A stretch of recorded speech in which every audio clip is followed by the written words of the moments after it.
Welcome back, everyone, to session 6 of Occupation with the crew kind of getting to the finale of their Assassinations and Acquisitions arc.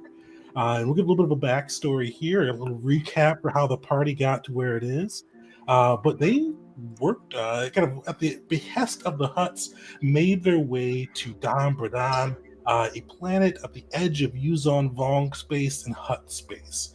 At the urging of the Hutt, they were hired to both take care of a rival as well as hopefully acquire some assets. The Hutts hired them to make their way to the planet and assassinate Commander Prell, the Yuzon Vong commander that had been placed in charge of the Hutt offensive, and letting them know the Yuzon Vong know that the Hutts can touch them wherever they're at. Along with that, they were hired to convince the Aroidium Mutts, a mercenary company with a sterling reputation that had been kind of flirting with taking a contract with the Yuzon Vong and the criminal exchange network that had aligned with the Vong. The party then made their way to Don Bradan after a rough interrogation of a Mandalorian that has had many names throughout this series, but his true name was Vex Cries. But I think he'd be called Jared for a while, and a couple of other names on top of that. With that interrogation, Lord Malachi let the dark side flow through him and lost his temper a bit, and gave electrotherapy to Vex, giving him significant brain damage that the group had to contend with as they used him as a resource to sneak aboard or sneak on to the planet of Dom Bradan, which had become an exchange outpost. Using Vex, they were able to, with some quick thinking, make their way on planet without being noticed and rendezvous with some of the Aroidium Mutt soldiers, securing a meeting with the Aroidium Mutt's captain. But that's not before, though. As they were kind of making their way to the rendezvous, they were spotted. Initially, the exchange guards and Yuzon Vong kind of accompaniment just wanted to bring them to the big boss to hear what had happened at the station that they had supposedly destroyed. But the group decided they didn't want to come along, and with some quick thinking, we'll say, were able to take out those guards, but not before the guards knew that our heroes were on planet. Identifying Vars, Val, and Malachi. C4, I don't think, was called out by name, but a lot of galactic presence to suddenly show up on a sleepy Yuzon Vong controlled planet. But the group, with some crazy rolls and some great RP, was able to avoid the notice of the exchange as they made their way towards the Aroidium Mutts. And then with some fantastic RP and the roles supporting it, you guys were able to convince the captain that not only did he not want to kind of turn traitor and side with the Yuzon Vong, even though up until now they've been the clear winners of the war, that he wanted to throw in with the Hutts, taking their contract, and then also working with some of the party's resources. He's going to be fortifying his own kind of safe planet, we'll say, in case everything goes to poodoo and he needs to bug out with his men. And with the party agreeing to give kind of three of their downtime resources over towards the captain to help with that dream, he allied with the group and committed to becoming part of the Hutt Alliance. With that, you guys were able to. I forgot who, but someone asked if he could assist in the battle, and according to his honor system, he could not do that. But he did let you know where he was supposed to rendezvous with Commander Prell once he made his way on planet to discuss the terms of their alliance. So he provided those coordinates as well as their command shuttle to get yourself off planet once the deed was done. You guys are currently aboard the ship. You see kind of the Aroidium Mutts scrambling to get everything ready for the main ship's launch. And you do see Captain Onamas Vin, the leader of the Roidian Mutts, kind of in front of you. He is kind of looking over some of the last minute details and is kind of preparing for his own departure. You guys did get a short rest in. You had a couple enough time to kind of relax, catch your breath, patch up any wounds. But yeah, what are you guys doing? And actually, let me give you some of the information too that Anama Sven has on the location. You see, he kind of like pulls up a little like a holographic map, and he shows you where the commander's ship is supposed to land once he makes his way. Uh, and you kind of see Sven, this kind of grizzled old human with kind of these blue and gold markings with kind of the platinum mutt emblazoned on his armor. You see him kind of pull up that the hologram, and he goes, "Yeah, the Criff is supposed to set down here with this ship." And you see kind of the topographical map change. You see it's a green filled field with kind of the vines growing through it. The vines look pretty unnatural to what the galaxy usually brings, but for being around the U Zone long enough, you know that these are kind of their bioengineering or their biotechs, kind of nutrient vines that are kind of surrounding and almost suffocating this green field. But probably the thing that catches your eye the most, kind of right next to where the ship is supposed to land. And C4, this probably gives a little bit, I don't know, a little sense of dread for you as well as you see this. You see it looks like a pit of droids and technology, almost as if an offering made kind of right next to where his ship is supposed to come down. You see kind of a small fire burning within it, and you see even from this kind of like topographical hologram from probably taken from orbit from the ship as it made its way to land. You see kind of creaking and kind of some of the droids still mobile, if not functional, kind of twisting within the fiery pit. But you do see kind of the topographic area there. C4, what are you about to say? C4 has very little sympathy for inferior models. However, he is very clearly showing something most droids do not show, and that is fear, terror, and it's very clear his mind's working. All those calculations are working on self-preservation right now. Eyes darting between everyone in the room occasionally.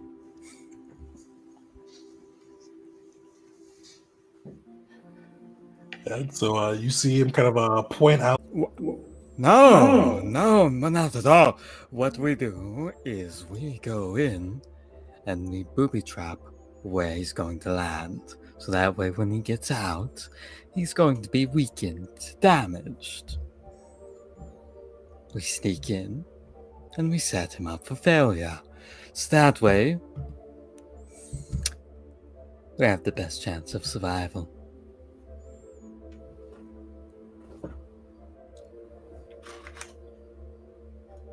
I assume that he is not just landing at some random area.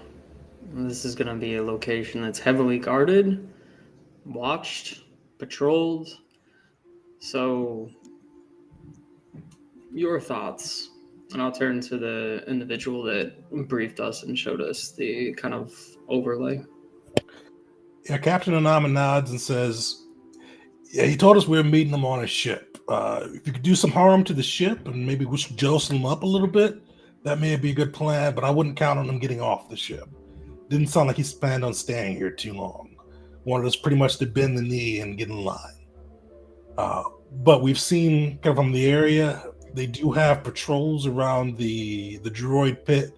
Not so much to keep watch, but a lot of their warriors, the Vong, like to go and kind of watch the spectacle, if you get my drift."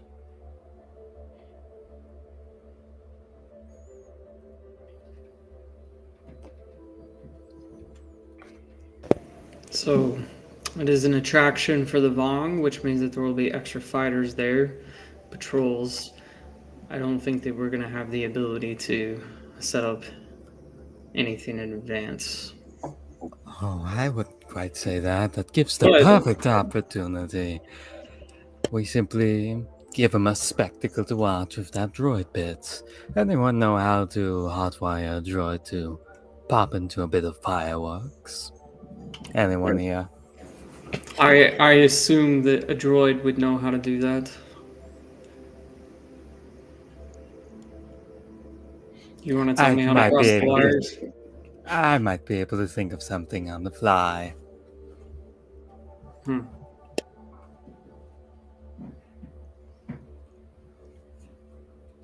And if I were to be setting that up, a droid and a droid bit, I don't think they'll notice too much.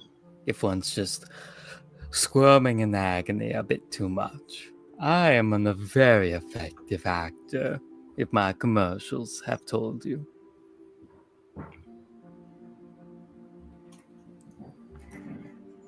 I'm sorry, I haven't been paying attention to them. Vars, should we go scout this area out first? With the likelihood of us being able to get in and do this is? I'm sorry, my audio was messing up. Where is that droid pit in relation to the meeting place? So you guys see the topographical map. It's literally like right in front of where he's supposed to land. It's almost designed like, and guys could probably guess from your experience of the Yuzon Vong. It's almost like a little bit of an offering to both the gods and the commander for making his presence there. So he's landing like almost directly in front of it. Do you think if we presented ourselves as the mutts and brought along C4 as an offering to seal the deal, and then, surprise.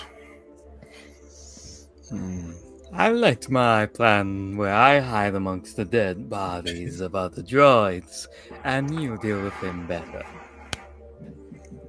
Well, yeah, you could hide, but what good are you going to do down in the pit? I live. Val has done many jobs like this. Sneaking onto the ship, that is the easy part when they don't know you're there. Getting off the ship when they know you're there, that is the challenge. Yes. Subterfuge has never been my strong suit. I usually like to let everybody who wants to know that I'm there. So being quiet is an option for you all that I'm willing to go along with. Compromise from the Sith. Oh, what a spectacle. Well, it's not compromise. I expected it'll get loud. A ship is in a quiet place. We've already experienced this much on our arrival. All right, well, if their commander's not going to get out of the ship to come greet us, then we got to go to him, put him in the dirt, get back to this ship, and get off planet. Real quick, did they say like what kind of ship they're planning on? Is this like what kind of ship are they coming down on the planet with? Do we know? Oh, the Yuzon Vong. Yeah. So kind of like a command frigate. So it's not like a dreadnought or like a big ship. On Star Wars 5e terms, it's a large ship. So basically, kind of like a pretty like a larger than shuttle, but not like a command ship. Gotcha. Well, I still think we should, again, simple plan. Get aboard the ship, find a commander, get rid of the commander, get off the ship.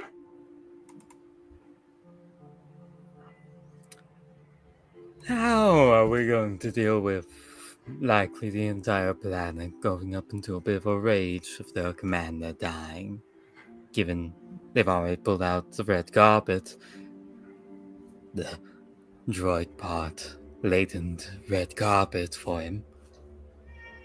Well, maybe we can find the comm jammer between now and then. Ah. Go ahead. Yes. A organic calm jammer.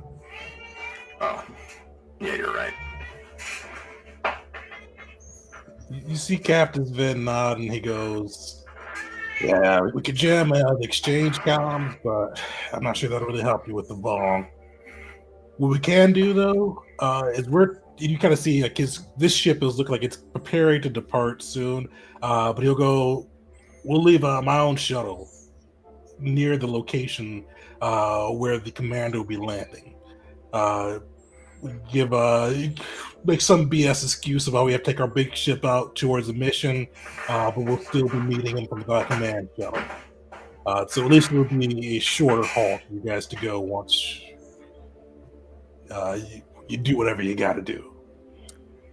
All right, there you go. I do think a disruption in the exchange communications would still be a benefit to us, because that's less reinforcements that we have to contend with in the event that anything goes wrong, and I expect it will definitely go wrong. In fact, I count on it. So, Tegan, how big are comms disruptors? Like 300 feet. Okay, so that's their range. How big is the actual item itself? It's very small. You know? Apparently, it's 3 pounds worth of tech. So, Yeah, 3 pounds. So, in preparation, what if we were to, if we don't want to risk our allies here, what if we got a couple of these comm jammers and we just put them in locations around the area so that there was a communication blackout before we go into this meeting? Basically, hook up a field of a dead zone. Mm-hmm. And they're so small that they won't know where they are. all right, I mean, that'll disrupt the exchange's communications, but It has no effect on the Vong communication? Okay. I mean, what do they have? Those weird bean face things? Yes, The they got the Billups. Billups. Yeah. Yeah, I mean, and they don't have too many of those. So, Mm-mm. I mean, I've seen, because they want to watch a fight or something, but I don't really normally see their ground troops, that sort of a thing. And they're going to have their commander there. Who does he need to talk to? He's in charge. Well, our valiant leader, you actually make a very, very good point. We What? may actually have a chance. I don't you keep calling me that. Look, I mean, it just whatever. We're gonna put the Von Commander in the dirt. We got on the ship that the Mutts have been so generous to provide us with. We burn atmosphere. We get the hell away from here, and now we get paid, and we get an ally in this friggin' mess.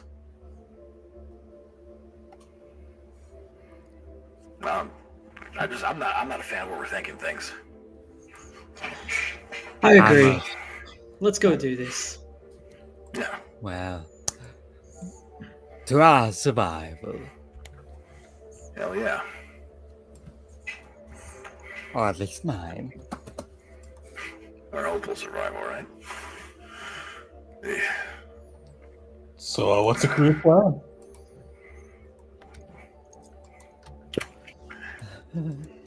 So we wait until about 30 minutes until the meeting and start heading that way. Yeah, try to disguise ourselves as best we can with whatever gear we can. I'll take it. You guys' descriptions are pretty well out there at the moment as well. Yeah. This is interesting because they're expecting representatives from the Erodium Mutts, but if we go disguised as the Erodium Mutts, they're going to attribute them as traitors. And right now, even though we've taken the leader to our side and our way of thinking and joining us, this could still jeopardize them in getting their people, mobilized and together. I mean, If we do this they're wrong. leaving. What time of day is it?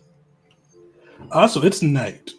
So right now, because you guys are about 4 hours ahead of Earth, and because right now you guys are in your short rest, so 4 hours total. Once you short rest, it'll be 3 hours.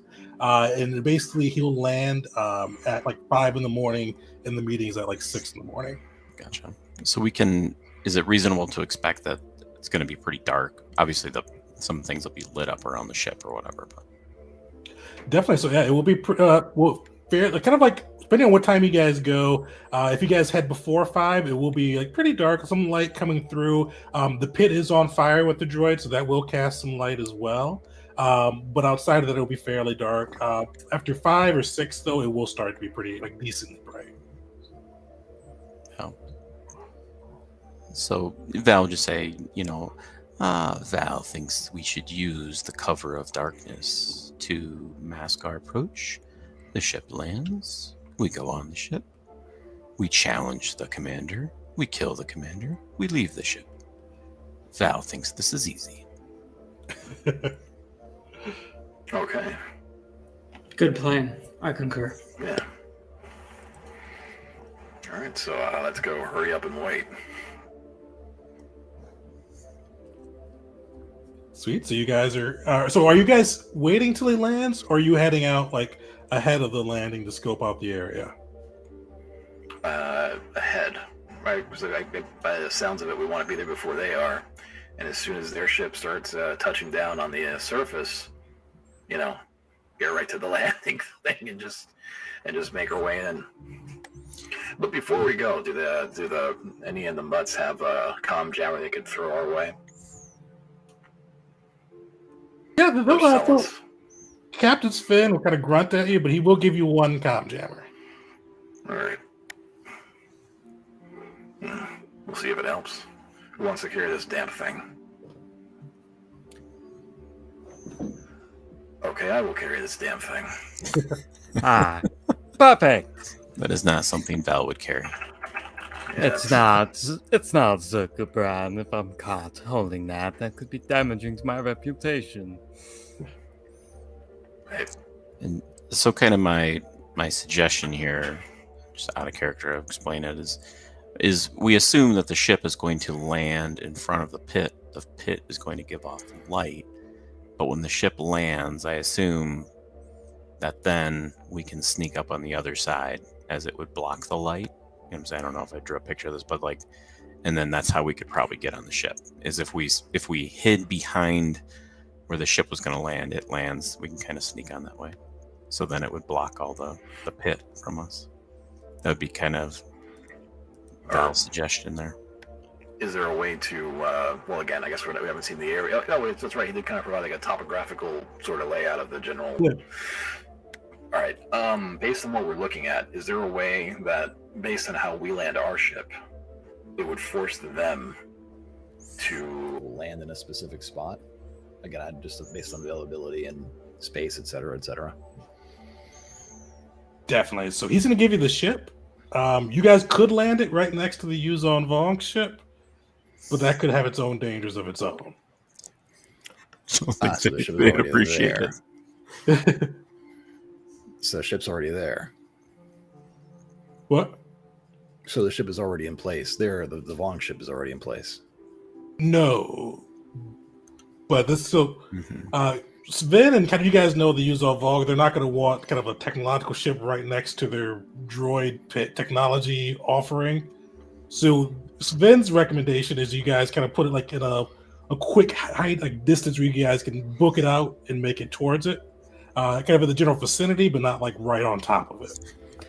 Our But ship's you guys gonna can kind of land it there if you'd like to. That's just Sven's opinion. Okay. Our ship is going to end lie up to in the the droid Vong. pit, is what's going to happen. Yeah. Yeah. No, but we little could fire, lie right? about that and say like, "Hey, after this meeting, we brought this whole shuttle that we can kick into the droid pit together to kind of be like one final handshake, all together Yeah. now." All right, Do we yeah, know- everybody put their hips into it? Do we know where the ship is going to land, or do we know like the general vicinity of where the ship is going to land? You guys are pretty much 90% confident it's going to land right in front of the kind of the Yep. droid's offering pad. All right, so based on that, we get there ahead of time. We position ourselves where they don't expect us to be, and then sneak aboard the ship from that direction. Does that make sense? Yeah, I'm thinking that way we can stay out of the light of the fire, and then when it lands, like I said, then we can probably just use the ship. And I assume Vars knows how to get on a ship. Yeah, whatever. Make a hole if you have to.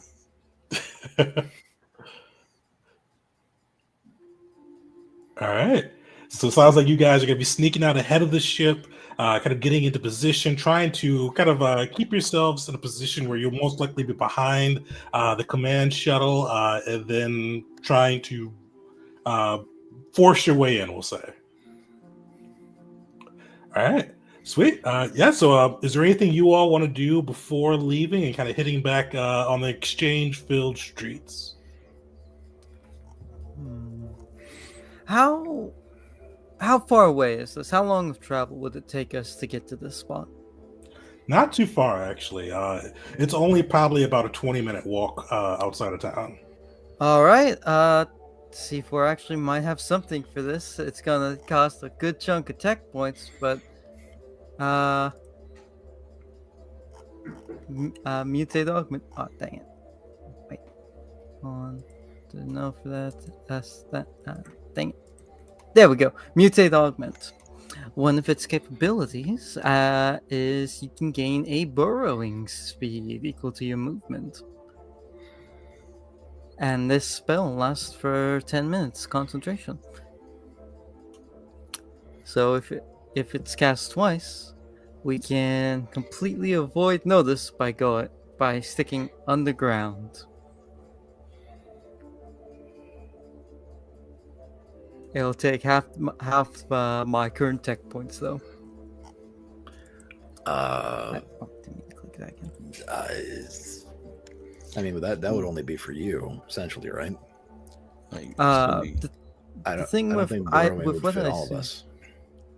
I assume with burrowing speed, you leave a trail behind you. Like you don't fill up the hole as you go, right?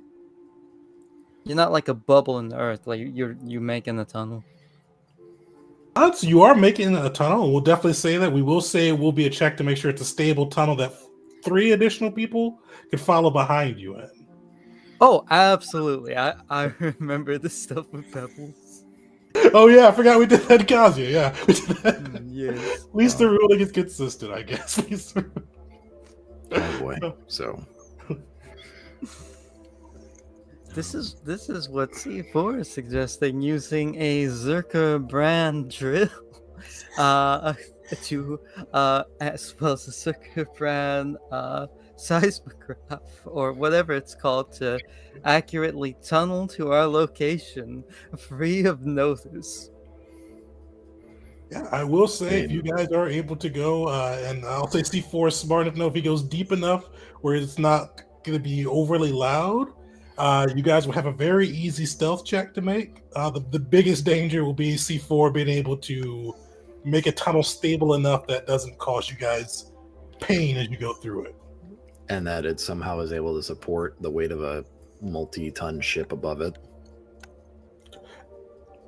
So are you going right beneath the ship? I gave the guy. I decided. I don't think why we're is it- going I- right beneath the I- ship. We I don't might know, be but this- going like this- right behind it, but not like. Right now, I feel like you should be repping Acme and not Zerka. With I was about to say that. I was about. Oh, I right? know. It's I just- love this Looney Yeah. Yeah. So I definitely wouldn't support a ship, but I just assumed you guys weren't going to Man, it Bug would Bunny be it really there. bad if we missed our mark by a little bit and the ship landed directly on us. Yeah. Well, Crunch. ba-da-ba-ba-da-ba. It's a like a really pathetic version of rocks fall and you all die. Just ship lands. Yeah. Ship lands, you compress between the earth. All right, good game. The galaxy will never know how pathetic your death was. the random part is when the commander leaves. I'm like, is this Vars, Malachi, Val, and C4 underneath the ship? God, yeah. Like the aftermath of a bad live leak video.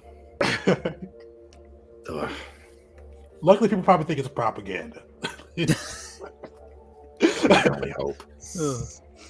C4 will even say, I was given this technology to test it out. It's still in its beta phase, but I'm personally quite confident in it, and I planned on using it against some particular bounties. But this will work as well. I mean, This will be yeah, its you're not first worried. test. I mean, You're not worried because you don't have to worry about oxygen. Oh, exactly. Your suit's sealed. I'm pretty sure the Sith can survive on pure hatred. And Val, please tell us how you can survive all elements, even the crushing weight of the earth on top of you. I should throw this out there. We can do the under the ground, all die without anyone knowing, or smuggle. I mean, your choice. Yeah. I mean, Smuggle costs 3 tech points. This costs 8 and is funny. Also, it matches with C4's style of like, if they all die on the way there, I could just leave. All right, so I think we've got a lot of options, and smuggle. we'll Not all we'll, equal options. we'll just figure it out whenever the time comes. You know, we'll Yeah. just boom. Hey, let's go with Plan T. I don't know at this point. So Let's go with whatever that thing that you did to make us sneakier. It sounds a lot better than, hey, let's pretend we're 4 worms, burrowing our way to. No, I mean, no. Like, look at me. Yeah, Mandalorian, haven't you ever wanted to pretend you're a great dragon? No. I Really? pretended to kill one, yeah, but not be one. What the hell's the matter with you? I Besides, just assume he's that's not like something the gesture at- Mandalorians just- do. You know, you have Nice. the animals. As He's you gonna describe gesture at like the this. fact that he's 6'5", and like the width of him, just gesturing at the size of his body, and it's like, I'm not made for tight spaces. Nonsense, you're built like a mole. C4, I am not going to crawl behind you in the dirt unless Well, I you wouldn't be absolutely have to. crawling. You wouldn't be crawling behind me. Val would be crawling behind me. You'd be crawling behind Malachi. You could just like Val is just like looking at you and like looking at the ground, and you like then his robes, like his nice white robes. Yeah. Yeah, I mean, not to mention I don't want all that dirt messing up my gear. Like, no, come on, C4. As much as I know you want to put this into like a Zerka propaganda video, we'll come at them from beneath their own feet, or whatever the hell. No, I don't want to die for for an interesting headline. I would have cut you in on the profits. 10 credits each. Oh well, man, put that towards my funeral fund. And somehow wipe away the embarrassment of my family from dying to a pile of rubble. No thanks. 10 credits? Val shall give you the deal. I get 100 credits. Boss Garanik is much more generous than Zerka. Wait, what? 100 credits for an assassination of the commander. you know, one day, Vars, we need to tell this man what's up. But until then, please come get me when we're ready. And Malachi is going to exit whatever room that we're in, and he's going to go wait semi-patiently until people are ready to load up and move out. All right, look at that. You see, before you pissed off the Sif. All right, look. Yes. They'll sneak up on them. They'll sneak up on them the traditional way. Not something out of a hollow cartoon.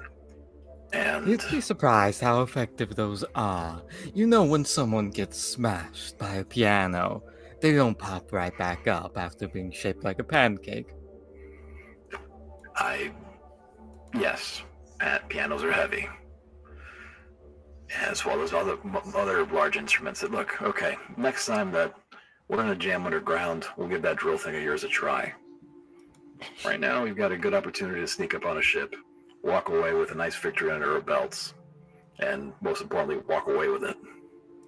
Let's focus on that. It's going to be weird. And C4 mutters this to himself, but it still would be audible, and he doesn't mean it to be. It's going to be weird not being the only survivor this time. Yeah, get used to it. I hope. Val, you good with the plan? Val thinks it's a good plan. Perfect. All right. Hey, get ready. We're actually not going to go crawling around like moles. The old Vars will call out into the other room. Wonderful. thinks Are we- we ready now? Yeah, let's go ahead and get in position. All right, so you guys are kind of sneaking through, relying on smuggle, it sounds like? Yep. All A right. check power. Sweet. C4, how does that smuggle look as you kind of get everything prepared with your powers for the group to depart the Oroidium Mutts kind of command ship? Shoot, I forget how I originally flavored it. In that case, Tegan, do you remember? Unfortunately. Dang. In that case, I'll figure out new flavor. That being one of those dampening belts. Him bringing this out, putting it on, kind of linking it up to everyone's comm systems and clicking it, kind of emitting a noise that makes us seem a little more blurry to those who hear it, affecting sight via sound. Nice. Well, you strap that on. You guys see kind of Commander Sven and the rest of the Oroidium Mutts preparing. And one last thing he'll ask you, he'll go, all right, so where do you all want your kind of your getaway shuttle? We'll put it down as we're heading out.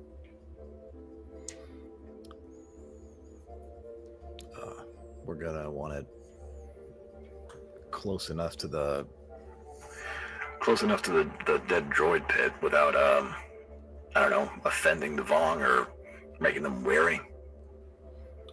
All right, we'll put it a little bit out, close enough that you can get there in a hurry, but definitely not enough that they start taking pot shots at it. All right. As you see that, kind of the rest of the Oroidium Mutts go, they escort you off of the ship. You see kind of the large class, kind of a Corellian dreadnought that they brought along with them, power up and begin to take off towards the stars, leaving you guys back on the streets of Dom Bradan and kind of seeing kind of heightened security after legends were spotted amongst their midst. But SC4 has cast his tech power, the dampening power of smuggle, kind of just make it harder to see and hear you guys. This will be a stealth check. So luckily you got a +10 to it from smuggle, but this will be individual as well as you guys try to maneuver your way through the streets of Don Bradan and make your way towards the pit. So everybody give me a stealth check. Would the heavy armor I'm wearing be a disadvantage roll then? It would be, unless you have something that modifies that.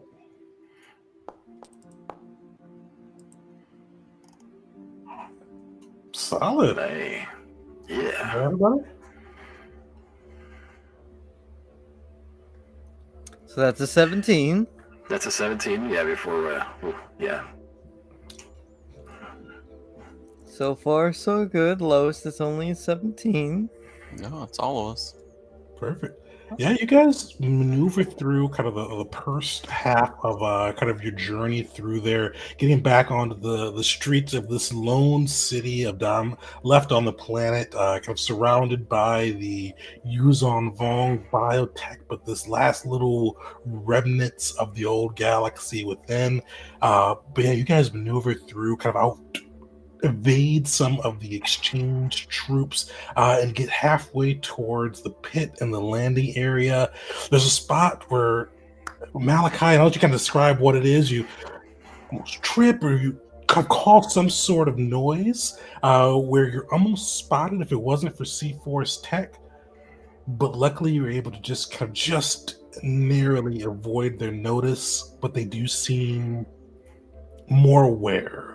Their attentions do seem heightened, and you see kind of these exchange troops kind of tighten their formations. Malachi, how did you almost become noticed, except for C4's tech there? We'll say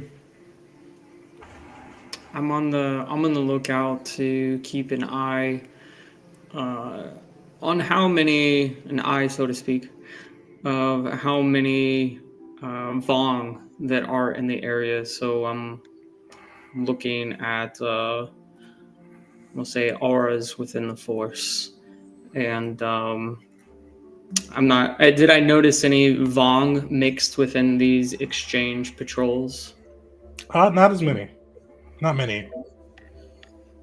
Okay, so I'm just distracted by keeping an eye out and seeing where and when and the frequency of these patrols. And yeah, I kick the can, make a little noise, and get grabbed on the road by Vars. He doesn't see the angry scowl underneath the helmet. I don't know if he would do that, but you just grab the Grim Reaper, buddy, and it's okay. We didn't get caught. That's all that matters. Yep. No. I mean, trust me, if C4 hasn't, caused Vars' temper to flare up, it's not gonna happen now. The night is young, and the morning is soon. Well, there's conveniently enough already a pit full of droids calling your name right now, so... Listen, if you guys decide to take out C4, it is completely valid given everything he's done so far. All right. We'll keep that noted a lot. So we're halfway there. Halfway there, and I feel like Vars probably like each morning looks like a hologram of the old party, like realizing I didn't know how good I had it. With the butcher of the rim, the drug addict, the explosive, the crazy explosives person. Yep. Oh. Those crazy bastards. Oh well. Good times. You know what? Not dead yet. But yeah, you make it halfway through. You kind of maneuver through the streets of Don Bradon, keeping yourselves hidden. But you do see the patrols start to tighten. And you see, like, and Malachi, as you said, you kind of didn't see too many of the Yuzon Vong. You see more of kind of the humanoids of the galaxy. And you see as you kind of get closer towards this field that you saw from the Rodian Mutt's topography, I think that's how you say it, scan, you see kind of more of the humanoids getting tighter patrols, almost like they're trying to, you're not even sure if they're trying to keep themselves out, keep you out, kind of trying to block from where this kind of where the commander is landing in this more almost offering of the droids are. So you see it kind of tightening up. You see roadblocks. It definitely is getting a little bit harder to maneuver through as you try to get towards that kind of landing area for the commander. You see all this coming up. This will be another stealth check, but what do you? It'll also be kind of how do you guys try to get past? This will be one that you'll probably need some type of either distraction or something a little extra to get past.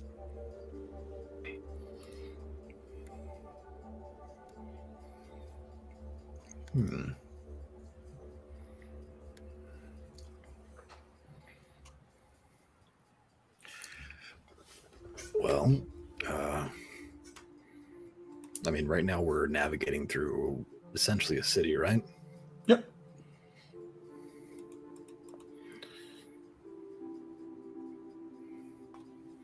Like, it makes sense if we tried to navigate through back areas, like hopping fences and going through alleys and stuff like that, trying to, I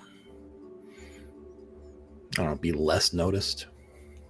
Definitely makes sense, but kind of getting towards the kind of the offering area and landing pad area, that's when kind of the humanoid kind of surveillance or security gets a little bit tighter. So that's kind of what you guys are probably doing on the first leg of the journey, but through that last leg, you'll probably need some distraction to kind of get through their ring. C4 is gonna turn to the party and say, "Well, I can't do everything.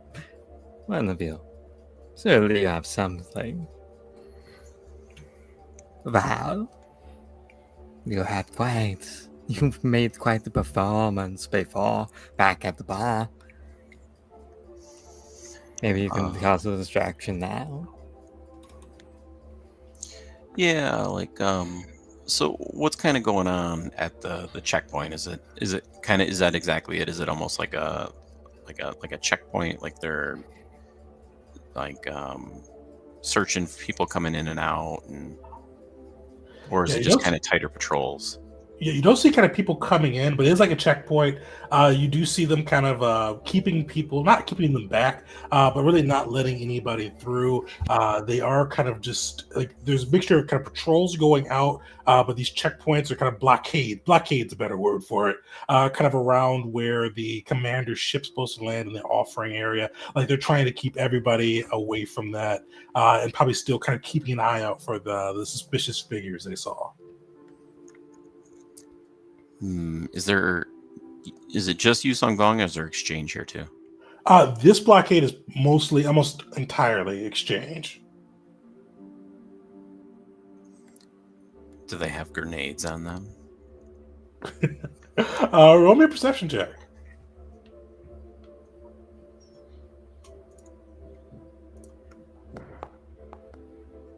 No. Kind of hard to tell from here. You're like, you guys are kind of keeping a good distance back, and probably C4's tech is making you hard to see, but also making it a little harder for you to kind of pick out and see if you can find the grenades on these guys. Yeah, I mean, I've got a plasma charge. Yes, Val can use that to create a distraction. But it looks like it's something I don't necessarily want to give up just yet if we can avoid it. If I give you a power cell, would you do something with that? Would you like Val to throw it at them? I don't know. God, I can imagine Bars just having flashbacks. You just like, man, Dash would have turned this into a borderline a nuke. Yeah, you could have. Well, no, I guess not. Damn. Val can easily sneak past, but Val cannot take you with me. Val can create a distraction, though. How many people are we talking about in front of us that we're having to distract? What's the approximate count look like? Is it onesie twosie, or is it like a group? It's a group, so there's about 8 to 10 kind of milling about. Is there some any patrolling and some holding steady at the blockade? Yeah, is there any type of vehicles nearby? So kind of one of the portions that's holding steady, they do have like a land speeder there. But it's occupied. Yeah, people are in it. Yeah. There's just kind of one passenger and there's one person on the turret.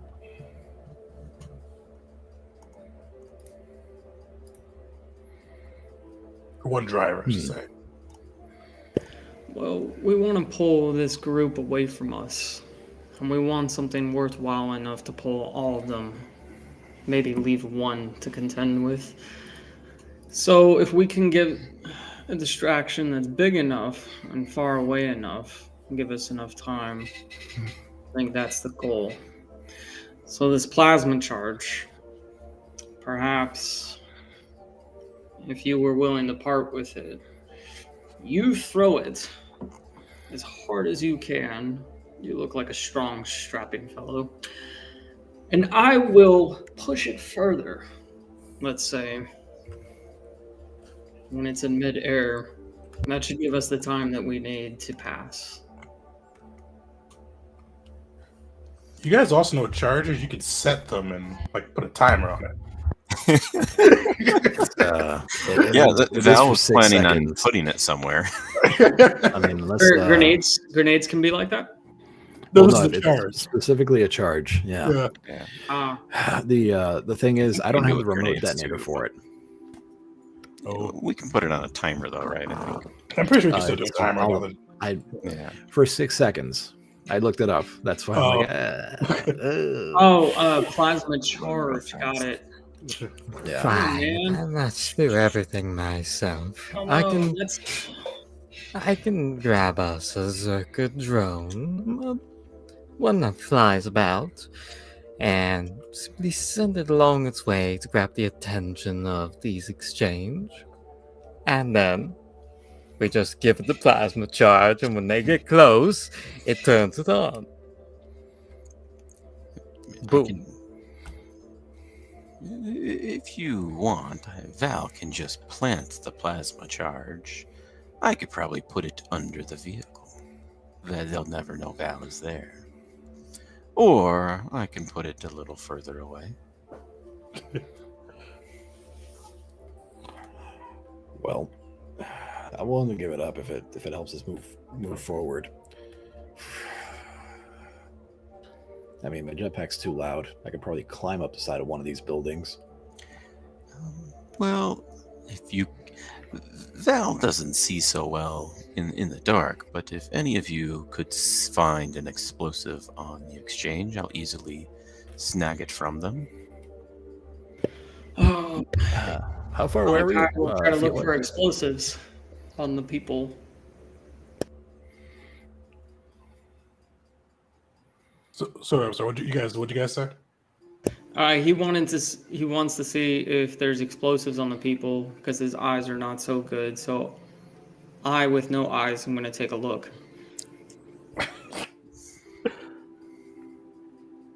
Yeah, this is further than 30 feet away, unfortunately, for Lord Malachi. Is it within 60 feet? Further than 60 feet, too. You guys are probably Okay. a couple hundred feet away right now. Oh, well, I don't even know why you were trying to look before then. Yeah, because I've got. So somebody can attempt. One of you guys can attempt a perception check to see if you can kind of make it out there. From 100 feet though. Malachi, unfortunately, you are out due to your stuff. But Var is C4. C4's only got +3. It doesn't look like he's adapted for the dark. Yeah, I mean, I would forget you don't have dark vision. That's almost worse than the Tagorians not having dark vision. Yeah, it's pretty bad. Dark vision? Yeah. Val can just go up there and see too. I've got dark vision up to 60 feet. Val will just attempt to get a little. Would it be possible to get closer without kind of going in? I assume that the checkpoint is kind of lit up, so could I get closer to it without entering the light? Yeah, you could definitely try to get closer, and then it would be another stealth check. You try to get like a little closer to kind of scope it out. Yeah. And depending, is C4? Is he come? Are you guys going as a group, or would you be leaving C4? Oh, for the smuggle bonus. Mm-hmm. I'll leave that to C4, but Val will just say, Val shall move up a little bit and see if I can get a better look. Oh, go on ahead. You have my full faith and trust. C4, why don't you do whatever the hell it is you're doing to make us sneak here? Go up there with him. No. All right. Just I mean, you deadpan. kept saying you kept saying leader and leader and leader over and over. Well, I'm trying to assume that role. Back up, Val. Please. So, you see, for on one end, you can see he wants to snap back. He wants to say something, but on the other end, he finds this interesting. And If it he ma- will. All right. One last thing before you do Get it out. If it makes it easier to swallow, consider that you're bettering your chances by Val not being discovered of you surviving this. If he gets discovered, firefight starts, and then you're fighting for your life as opposed to just sneaking by. Well, not necessarily. I You're myself a am. droid in exchange neighborhood, buddy. And the Vong neighborhood. You underestimate my reputation. I think you overestimate your ability to not be a droid. Either way, it's good for all of us. Please. You can definitely see you have wounded C4's pride a little bit. And he, for one of the first times, there's quietness. And he follows along with Val. C4 didn't like that. C4 disliked. Perfect. So Val, C4, give me a stealth check. And also, what are you guys? So you guys are just going to get a better look at the checkpoint as you go up closer, or are you trying to plant the plasma charge somewhere? Just trying to get a better look to see if we can Okay. see anything. All right.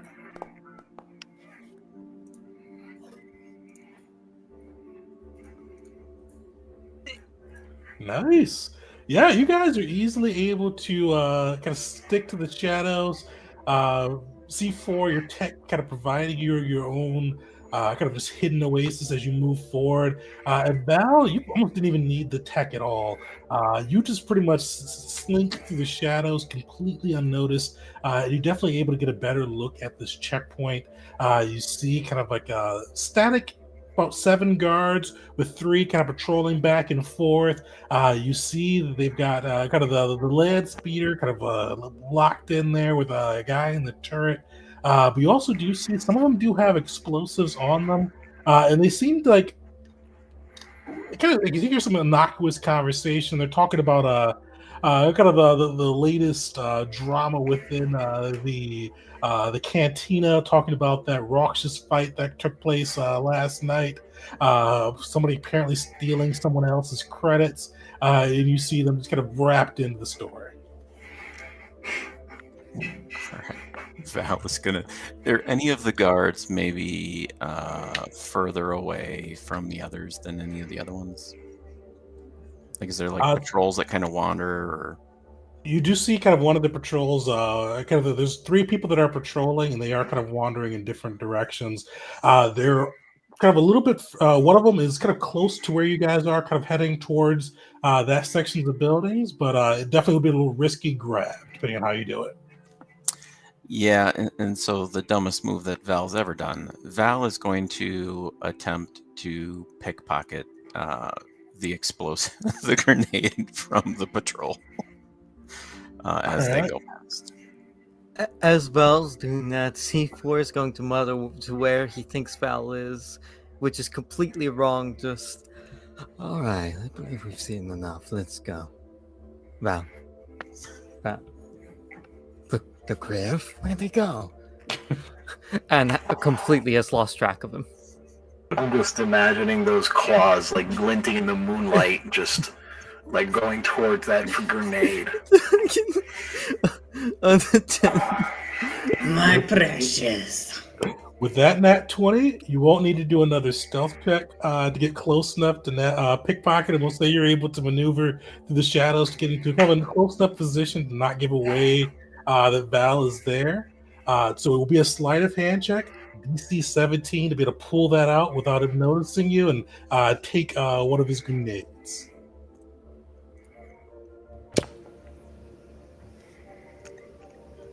Nice. Nope. Yeah, Val, you're able to kind of just like stick one of those claws through the shadows, grab the grenade ever so gently, taken off of his belt, and you see the exchange guy kind of going through, and he's just grumbling about. Like, he keeps looking back at the checkpoint and kind of like hearing bits of the conversation they're having. You definitely hear he's trying to listen in and be a part of it while still doing his job, but clearly distracted. And you grab that grenade off of him and remain unnoticed. All right, nice. So then Val is just going to go back. Even in the dark, you can see the grin on his face as he comes back to C4 and Vars. Huh? Okay. Where the hell did you get a grenade? No, Val found it. I'm not even. Wow. All right.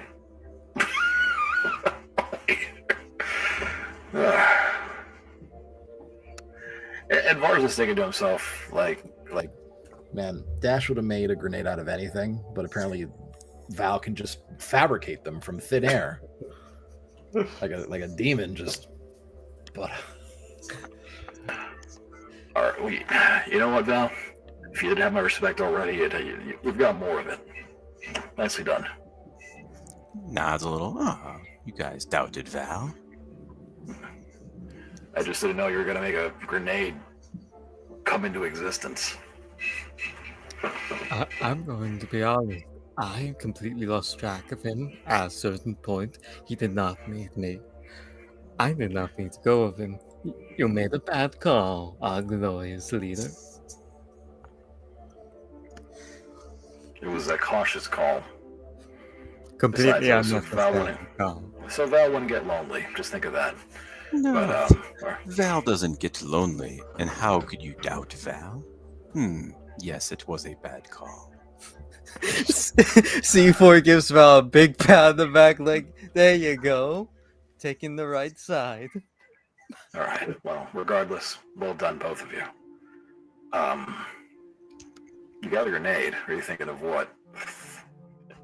What's your plan with the grenade? Val doesn't know. You asked Val for a grenade. Val got you a grenade. All right. C4 just like slow, like head turns to the sound of creaking metal. Okay. So now that you guys have your secondary grenade, what is the plan? It's time for a distraction. Yes, Val can plant it to cause the distraction, and then we shall slip by.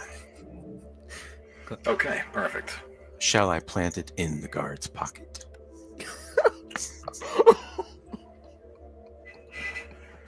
As a character, Val went over, stole this grenade, came back like, oh, you just asked for this. Hey, look I don't what know I what I was gonna got. do. Now he's going to go back, presumably to the same guard, put it back in his pocket, and pull it. Wonderful, absolutely wonderful. Maybe we could set this grenade to go off down the block or something. Yeah, Well, we'd only. and so you can, and I only know this because I had a lot of grenades on my last character. You can set them to have, I think it's like an initiative 20 or something will go off, right? So Yeah, they can do like the 6-second timer too. Well, if it's only a 6-second timer, then that kind of falls in line with my initial idea that goes with a grenade more than it does a charge. But you can throw it, and then I can amplify it with a force push and throw it even further, and it'll explode in the distance, and hopefully then I'll get some bodies moving away from the place that we're trying to get into. So what if we leave the grenade to explode? We calm jam the exchange. They won't know what happened. All right.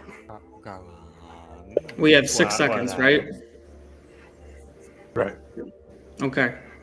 So if we set it and go, just one person going, or are we all going as a group? Because that's a large. I mean, that's 4 of us moving away from a grenade, and we've got 6 seconds to get as far away from it as we can without being seen.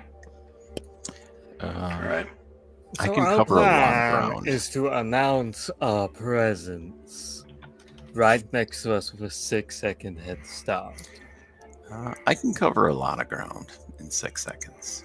C4 has 25 movement. He cannot.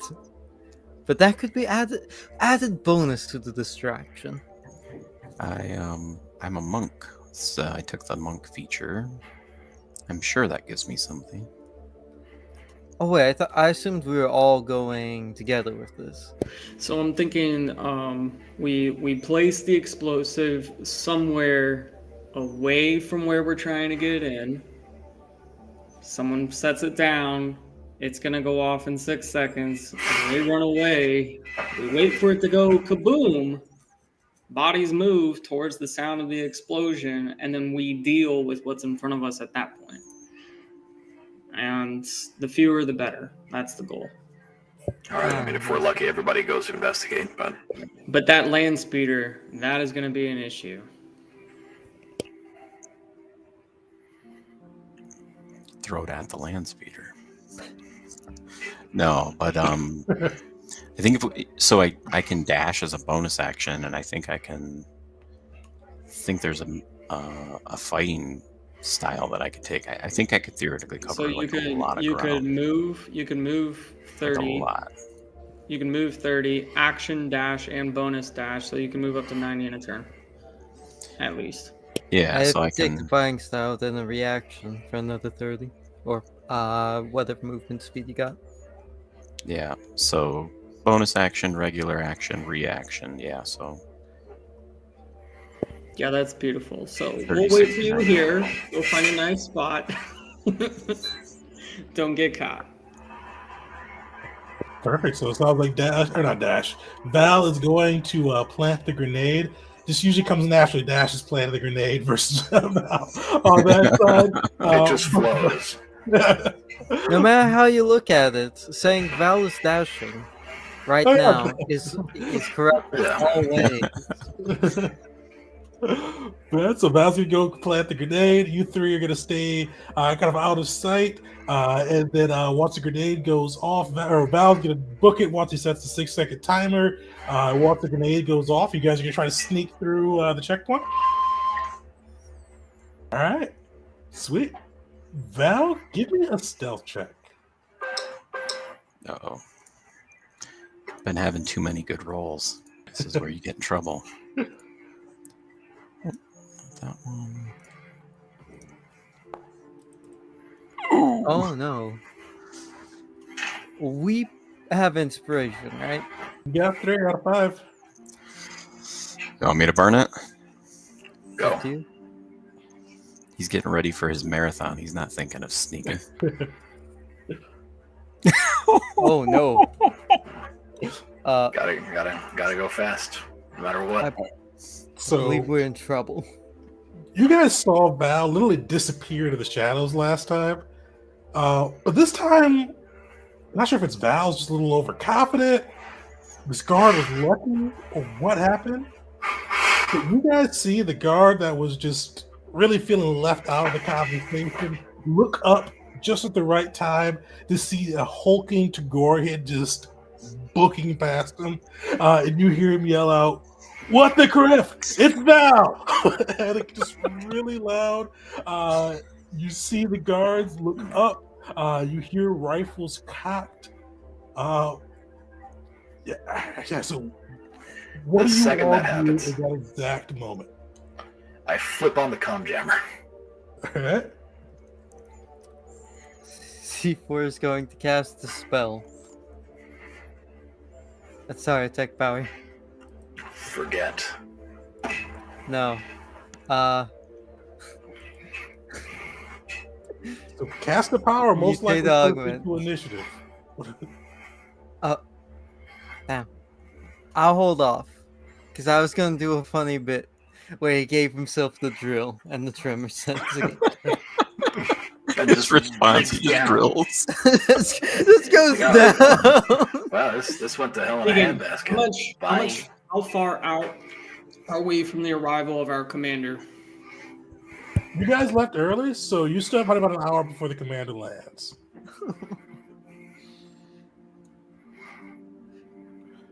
The drill would have gotten us there, is all I'm saying. So you guys see, Val doesn't really know what a grenade does.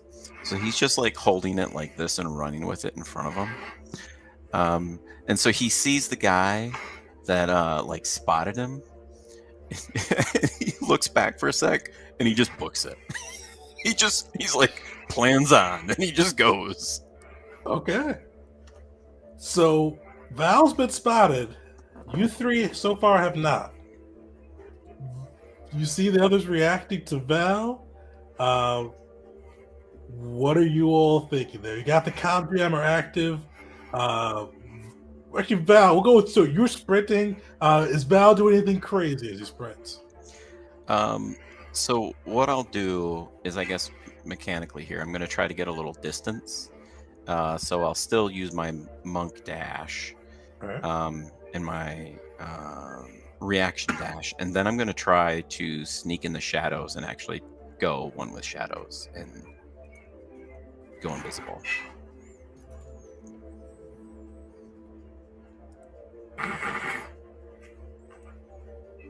Okay. Do you have the option to hide as an action or bonus action?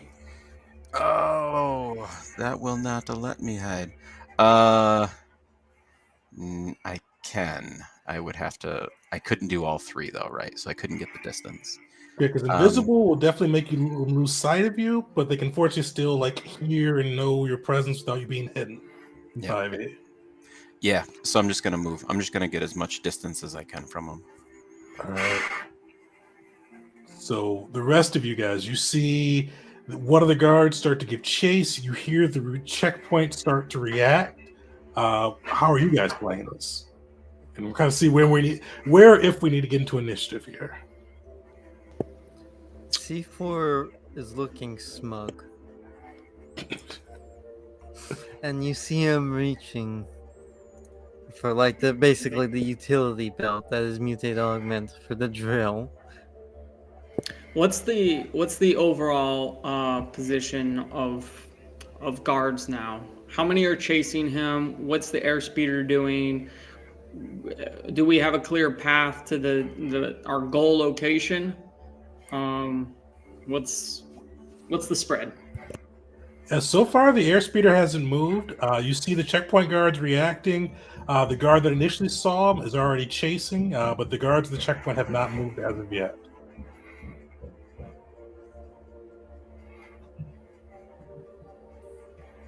Well, he is causing quite a distraction. We've got too much time until the commander leaves. This is arrives. This is unfortunate. Yeah, we can say we have to dig deep, bury our heads in the dirt, Okay. lay low, Yeah. real low, like 6 feet under. Not where I want this to go. If we So- bury ourselves, we're hidden. And when time comes, just drill right over. All right, so just to get a better understanding of the layout of things, are these guards essentially like, is it a street and there's buildings on either side of the guards? So this is kind of near the outskirts of town. So it is kind of like a street going through, but there's really not too much around the checkpoint with the guards. On the far sides, there are buildings though, and kind of heading back towards the city, there's a cover of like buildings, streets, and alleyways. All right, but there's not like a building that's right next to them or whatever the case may be, right? They're not. Yeah, next to not a one like building or- directly next to them. Probably the closest one to them is like 50 feet on either side. Okay. And there's 8. 7 kind of at the checkpoint, 3 on patrol, and then one of those ones on patrol is now chasing Val, the one that got his grenade nicked. Hmm.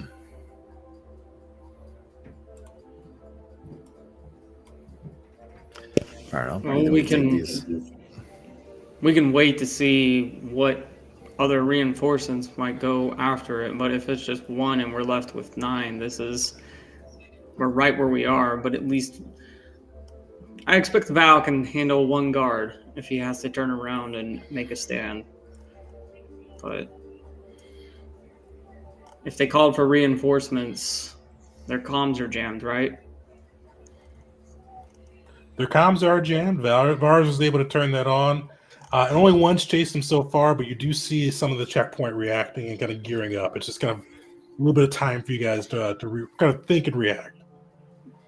Okay, I think we need to hold for just a moment and see who else moves and what we've got left, and hope, as you say, for Val. And then there were 3. Okay. All right. Let's- So you guys are holding position, it sounds like? How far away are we? So from Val or from the checkpoint? From the checkpoint. From the checkpoint, you guys got a little bit closer, so I would say you guys are probably about 100 feet from the checkpoint itself. From Val, you're a little bit further. It's probably about 140. Okay. Is there a position, again, since we're not looking at a map, somewhere that might be a bit more advantageous, like something that might provide some sort of cover? Because whenever the hell this thing kicks off, if it kicks off. You do see kind of depending on how you guys want to play it, there are like some boxes and trash cans kind of scattered throughout the street that you could probably use as partial cover in a firefight. All right. Can Vars make his way up to one of those without any issue, or? It would be a stealth check to make your way out there. All right. Do I still have the bonus from C4 or no? C4, are you keeping that spell up and then sticking the next one? I mean, how close does he have to be for it to work? I think 30 feet, is that right? Let me post real fast. I believe it is radius of 30 feet. 30 feet. All right. So based on the 100 feet or so we are away from the checkpoint, is there anywhere within 30 feet of us that I can get to that would be a good vantage point for cover? You could definitely kind of get towards. There's like a small box that'll give you +2 cover, but could be pretty easily destroyed through, depending on how you want to do it. I'll take the +2. The hell with it. I'll move up to it, and it's a stealth +10. Disadvantage. Oh, what could have been? What could have been? 28. I hope that's enough, unless these guys have Yeah, you're good there. Okay, so ready and ready to lay into them with the heavy blaster rifle. Actually, are they pretty tightly grouped together? So there are 2 kind of next to the land speeder, along with the 2 inside of them. The rest are usually kind of spread out throughout the street. All right, I'm gonna get the BKG ready. The hell with that. Okay. Thanks a lot, Caesar, wherever the hell you ended up. I know you're dead. Rest in peace. Crazy armless bastard. All right. Well, you guys, somebody roll me a D8. Actually, Val, roll me a D8. Yeah.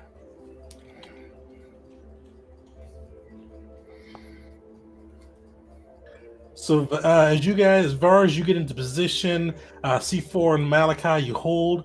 Val, you start sprinting down the street. You see 2 of the other guards kind of join in with the initial one and start chasing Val down the street. You see these guards are armed with blaster rifles and viable rapiers, and they are sprinting after Val. So we have 7 guards that remain, and one of them is on a turret in a land speeder. Correct. I want to surprise him.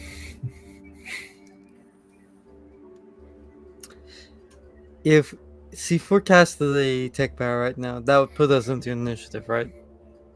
Depending on what it is. If it's something kind of loud or kind of hostile to them, it would. What about a self-buffing spell? Oh, what are you thinking? Mutate augment. Drilling would be very loud if that's your plan. Dun, dun, dun, dun, dun, dun, dun, dun, dun. But yeah, you'd be able to augment yourself without it being loud or noise enough to put you into initiative. But drilling would be very loud if that's your thought. He's gonna have it ready. He's gonna cast the spell. He's not gonna start drilling yet. And for mutate augment, he's going to pick the options tremor sense, burrow speed, and flexibility. For the flexibility, it gives him advantage on abilities and saving throws against grapple and restrained. And your movement is unaffected by difficult terrain or squeezing. All right, so yeah, you guys, Val is taking off. C4 is prepared to cast. There's 3 kind of exchange goons heading off after Val. Val, so you were able to move 90 feet that first turn. There's 3 guards, so one is kind of like 30 feet ahead of the other 2, but they are chasing you. They've got blaster rifles with decent range. What are you thinking there? All right. So I'm going to have to burn an adaptive here. I'll change my fighting style to covert, and so as an action, I'm going to. Do I know how? Can I roughly guess where the guards are going to end up? I assume if they move at me 60 feet, I just want the grenade to end up there. So I'll either drop it as I run or throw it in their path, I guess. And then I'm going to arm it with initiative 20. So I'll spend my action to arm the grenade and toss it on the ground. I'm going to try to move off into the shadows a bit and then hide. All right. So I would say probably be easier to, because they're going to see you drop the grenade. So probably be easier to throw it at one of them. But if you kind of do the grenade bit, we are going to get into initiative for you at least. Okay, gotcha. If that's the case, I'll just go off into the shadows and try to hide. All right. Yeah, you got that ability to go invisible. So you're using kind of your action to go invisible. And can you switch to fighting styles without using an action or bonus action? It's an object interaction. Cool. All right. Sweet. So action to go invisible, bonus action to hide. Yep.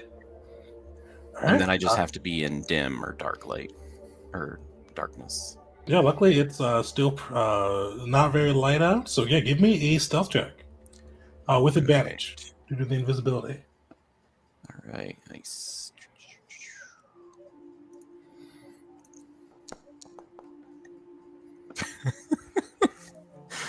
Oh, I'm glad I had advantage in that one. Yep. Oh, yep. Solid. So yeah, you're able to kind of blend into the shadows, going invisible, stopping your breath, kind of making it even losing your footprints there. And so you see these guards kind of running through, and they've completely lost track of you. So the 3 guards are kind of searching through this area, trying to find kind of hide or hair of you, but luckily they have not been able to spot you. The comm jammer is up. There are still some other guards at the still 7 at the checkpoint. How are you guys proceeding? Well, the guards on the speeder, are they nice and tight, hanging out in one spot? There's 2 guards next to the speeder and 2 guards inside the speeder. They're all probably with like a 15-foot radius. 15 or 10? 15. You could hit 3 of the 4 though within 10. Okay, because I think we're gonna have to fight our way through this. We had a known like enemy combatant run by the checkpoint, and 3 people followed him. I'm not liking the fact that they're not following Val. So I think it's time to open up, right? Yes. Is that any arguments against?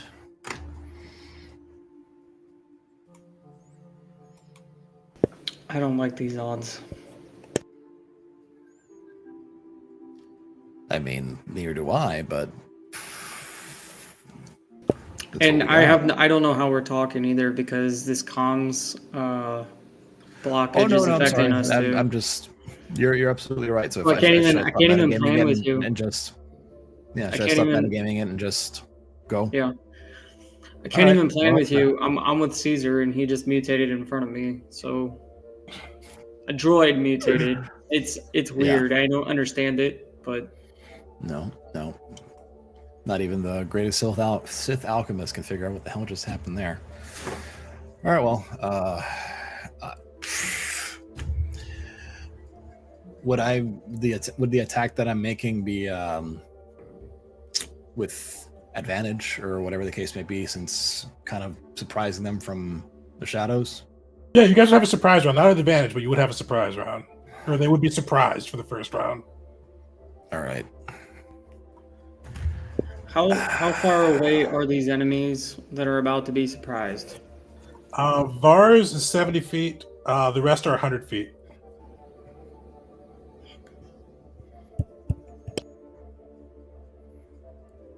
I mean,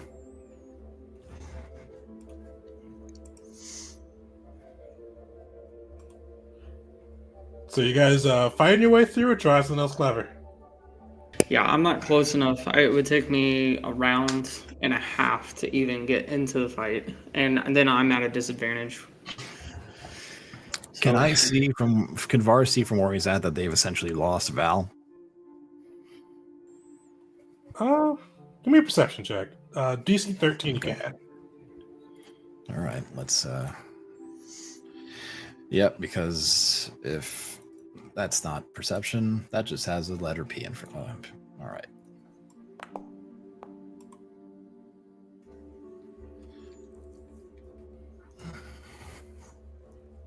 Nice, yeah, you're able to So- spot that they have lost track of ours. They're lost track of Val. All right, so before he winds that gun up, he's like, okay, stick with the plan. And he'll get behind the box or whatever that he's hiding behind.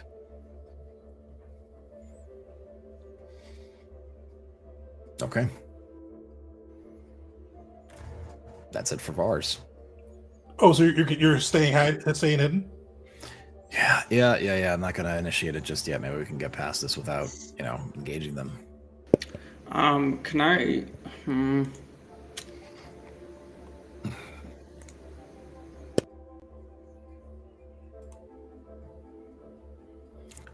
If you're talking, we're not hearing you.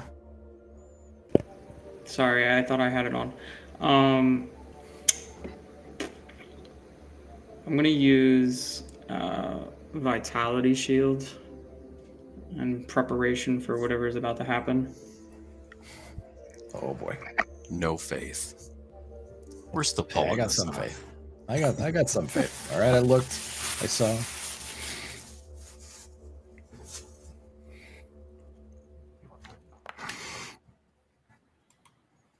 Cool. So -8 hit points, but I'll get 16 temporary, and that lasts an hour. Okay. Okay, so you see 3 of those guys are still searching for Val. What are you all thinking?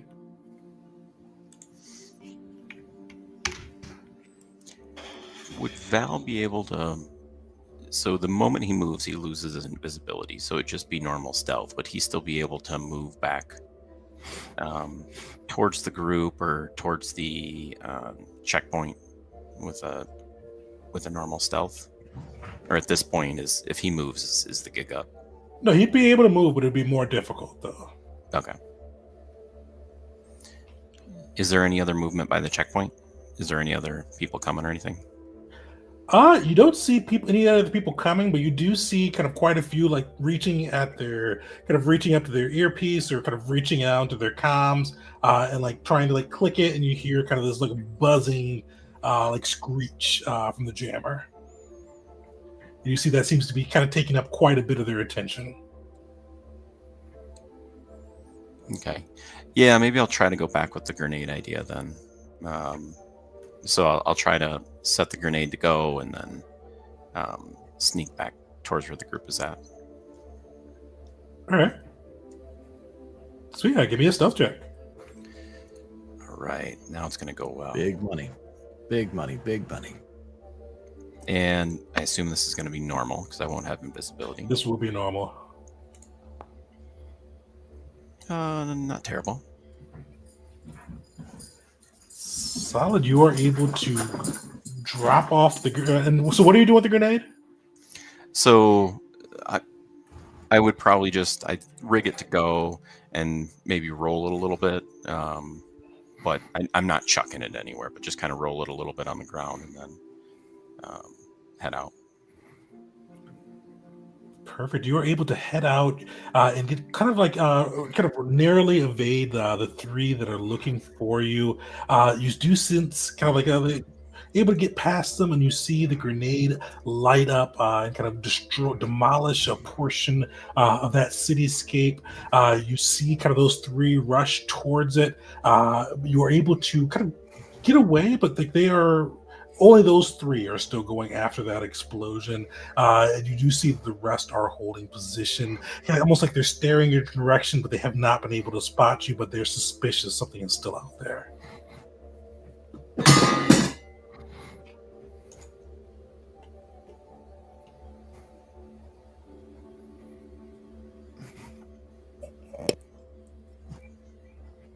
So how much of the way does he get back to the group?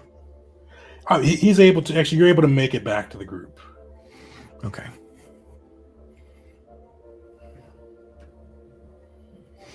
Well, Would I be able to use a seethe in the meantime while he makes his way back, since we're waiting here? Malachi is just getting really, really mad. okay. Yeah, Good. go for it. Use it. Okay.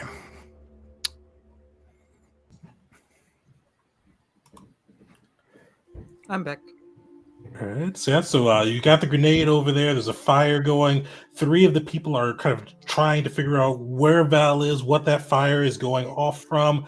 Some of the people at the checkpoint are suspicious. Val was able to make it back, but not cleanly, and kind of keeping their focus attuned on that side.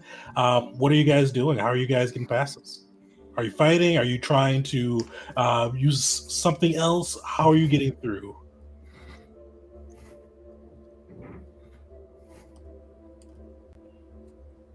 Val, where's your grenade?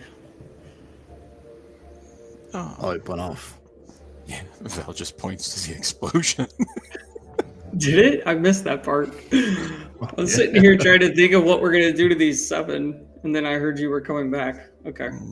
Yes, Val thinks now we shall just kill them. Lots of moving pieces here. I thought I'd be fighting a commander right now. Is there well, with the distraction, because that's essentially what it is, with them all focused on that direction, is there a way that we can sneak behind where they're looking? Between the distraction with the fire, as well as the comm being jammed, which is taking up a decent bit of their attention, there is a chance to try to sneak through and use the shadows to hide yourselves and try to maneuver around the checkpoint. But the drill would be too loud. The drill burrowing through cement and earth would definitely be too moving cement and earth might be loud.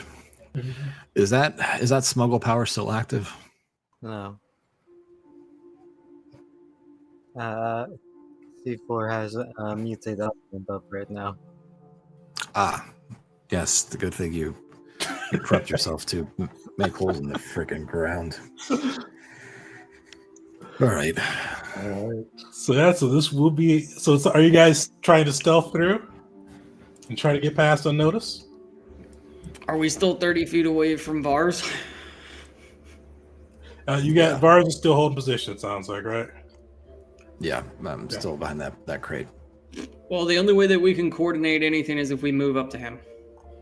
So. You're right. Stealth it is. All right. I guess we're.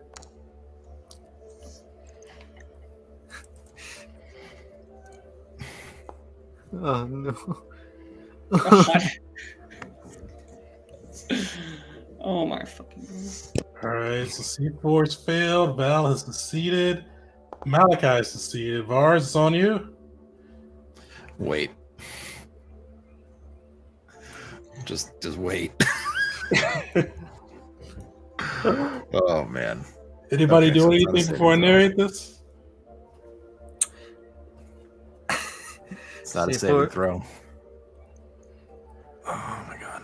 All right. C4's just gonna give a knowing look of all of this could have been prevented. I do have a question. Why did Vars have to roll if we're coming to him? Basically, it's to be one stealth check for you guys getting through this next part. So not an additional one. Okay. To sneak past. Oh, I didn't know we were sneaking past. I thought we were sneaking up to you. Okay, that makes sense.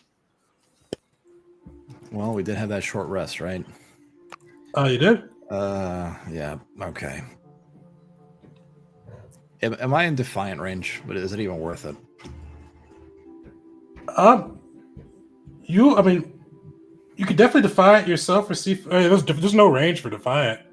Yeah, you and C4 failed, and you failed better than better than C4. But okay, you do have two inspo too.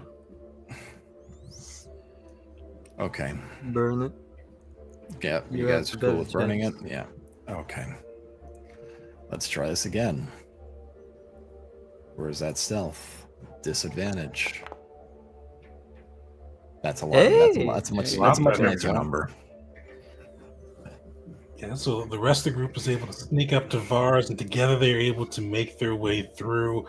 For a bit, C4 without his amplified sound dampening fields and visual dampening fields, is a little clunky and robotic, making his way through. And for minutes, Vars' Beskar Garm almost gives away the crew, but luckily Vars is able to tighten it up and is able to push through and get himself and C4 out of the kind of the visual range without attracting any additional attention, moving the group past the checkpoint without moving you all into combat. So you guys were able to kind of continue to go through, kind of just heading further and further from this checkpoint and getting closer and getting to the droid pit along with the landing spot for Commander Prell. You guys see, as you are able to kind of get to the outskirts of this area, you see this like beacon almost lit up through the area with these burning, twisting flames. You see kind of smoke fumes and these crackle of almost exotic colors as you see wires, copper, exotic metals burnt in this droid, offering for Commander's kind of visitation to the planet. Luckily, you guys are unnoticed. You're able to kind of map out where the ship is going to land. You've got a little bit of time in between the ship landing. Is there anything that you all do as you've got this scoped out there? And as you do kind of come through, and you're unnoticed now, but you do see Yuzon Vong patrolling, and not really patrolling, almost leisurely watching this area. You see kind of some of them go through and watch the pit. You occasionally see one throw a piece of technology, whether it be a droid head, a comm link, a blaster, into the inferno. And you see them kind of keeping vigil over the offering as they wait for their commander to arrive. So as we make it through the checkpoint, Val turns to Vars and goes, And you doubted Val? I mean, yeah. If I doubted you, I would have opened fire. So, not yet. Not yet. Somehow, not yet. All right. Any spots in like the general layout that like looks like promising places to lay low until the ship arrives? Yeah, you guys do see kind of like near kind of the other end of where the ship will be coming down. Like you do see some like foliage and some of the early stages of Yuzon Vong kind of bio growth kind of on that area. Definitely kind of for some light cover on that side. Okay. How long until the scheduled arrival of our commander? About 40 minutes. Yeah, I think we just try to lay low.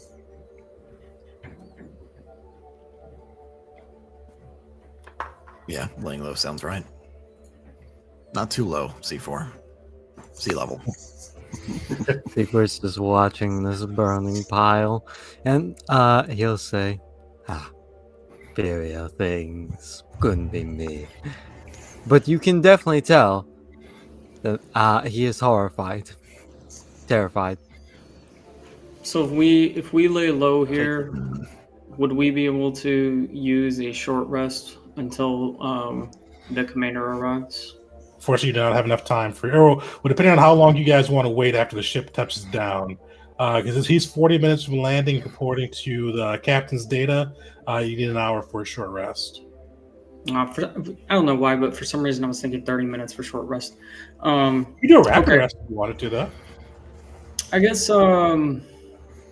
What isn't it? I guess I'm just gonna in preparation. I'm just gonna drop a force body, and that'll be it. That'll be all my prep for what's to come.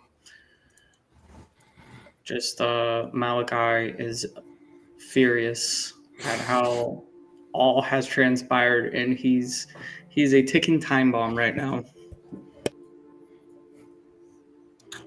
How familiar would Vars be with the sort of ship that they're using to come down here? Give me a lore check. Lore or yeah, lore. Lore piloting. Piloting a little bit harder though. Yeah, lore it is. Oh. It flies. Yes. Does it though? Well, maybe not. I don't know. You know it flies. You're just not sure how. There's no engines. There's no. Yeah, there's no edge. There's what? They just throw these rocks around. I don't get it.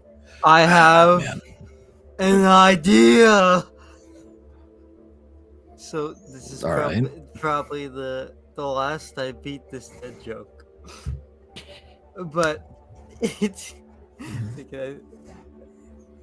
burrowing speed. A rock. Burrowing speed. A rock. So you want to burrow into the ship? It's gotta mess it up somehow. I mean, I don't. Well, my idea, and Vars is gonna ask the rest of his compatriots if they've any knowledge of the layout of Vong ships, because what Vars wants to do is to use that plasma charge that we managed to avoid using, and put it to use right where we think that the command spot's gonna be. Put it on the outside, make a nice hole in the thing, probably hurt people that are inside, make our way in, make short work of the rest of them, get to the ship and get going. If any of you have got any idea about how Vong ships are laid out and how they work out. Well, we could burrow and outstuff them. Let's see. Val is going to answer very confidently and just say something random. Yes, that right there. Like just point like randomly to where he thinks it's going to be. Like for the command center of ship. Without rolling lore, C4 is just going to agree with him blindly. Yeah. Val does seem very confident that kind of like the spot that he's pointed at, and right now the ship's not here, but that spot that he pointed at, like that's where he thinks that like, you put a bomb right there, you should be very close to where the command center is for this ship. Well, all right. Oh, that's a good a decision as any. Unless Malachi, do you have any insight in on this, or? Possibly, and we'll see how this goes.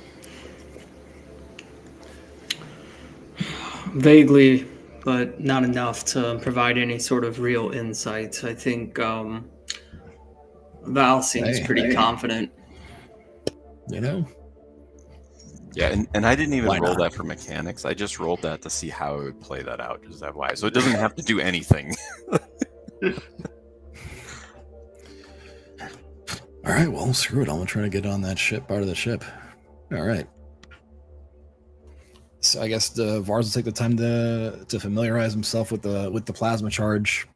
Try to make himself as familiar as he can with it. Kind of like, practice the maneuver, if you will, until the ship gets here. Vars, when this ship lands, we have one objective: kill this commander and get out. Yep. We're gonna blitz and get out. Well, Only yeah, the commander needs to die. Nobody else matters. Get in, wipe him across the floor, and get out. Yeah, that's why I want to make my own door. He's going to, show the charge. I hear you, and I'm gonna look at Val. There is no honor that we're looking at in this fight. This is a quick kill. They deserve it. This matters. We need to get in, take them out, and go. And C4, and he'll just look you up and down with your mutation or whatever is going on. Zerka brand equipment. Okay. Don't worry, I'll be the first one running. Okay. All right. So yeah, you guys are able to hold position, kind of waiting away the 40 minutes. As you can probably do your own individual prep rituals with Vars getting familiarized with this plasma charge, and the rest of you all kind of just getting prepared for what is soon to be a messy situation. But you see this 40 minutes passes by in almost like a blink of an eye, and you start to kind of see with the sun peeking out and light kind of coming through, you see a large shadow fall over the area as you see this rocky craft, almost like a flying asteroid, except the colors are brighter and more vivid than any asteroid you've seen. You kind of see these bright golds and greens and purples, almost kind of just truly natural hues to them, as this kind of giant coral skipper comes and sets down upon the planet side in front of this obscene offering of droids, burning droid corpses inside the square. And you guys see kind of the kind of settle into the earth. And yeah, so basically Vars, it sounds like Vars is going to go and set the demolitionist charge, or not the demolitionist charge, the plasma charge where Val indicated, and then you guys are kind of jump back and then pile in after the explosion goes there. Yeah. Yeah, that's sounds about right. With the ship here Mhm. now, would we be able to refine? I mean, he rolled a natural 20 -1.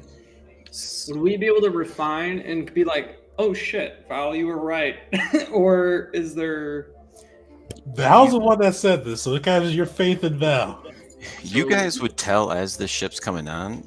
Val's not very deceptive. You would be able to tell he's never seen this ship in his life. But he is still very confident. He's just going to point at the same spot.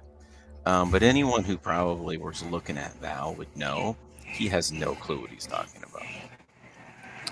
Wonderful. I have complete faith in Val. You know what? I think we got a plan and we just commit to it. Let's do it. Go boom boom, and then we blitz this place. All right, the hell with it. So Var's is gonna run up to the ship.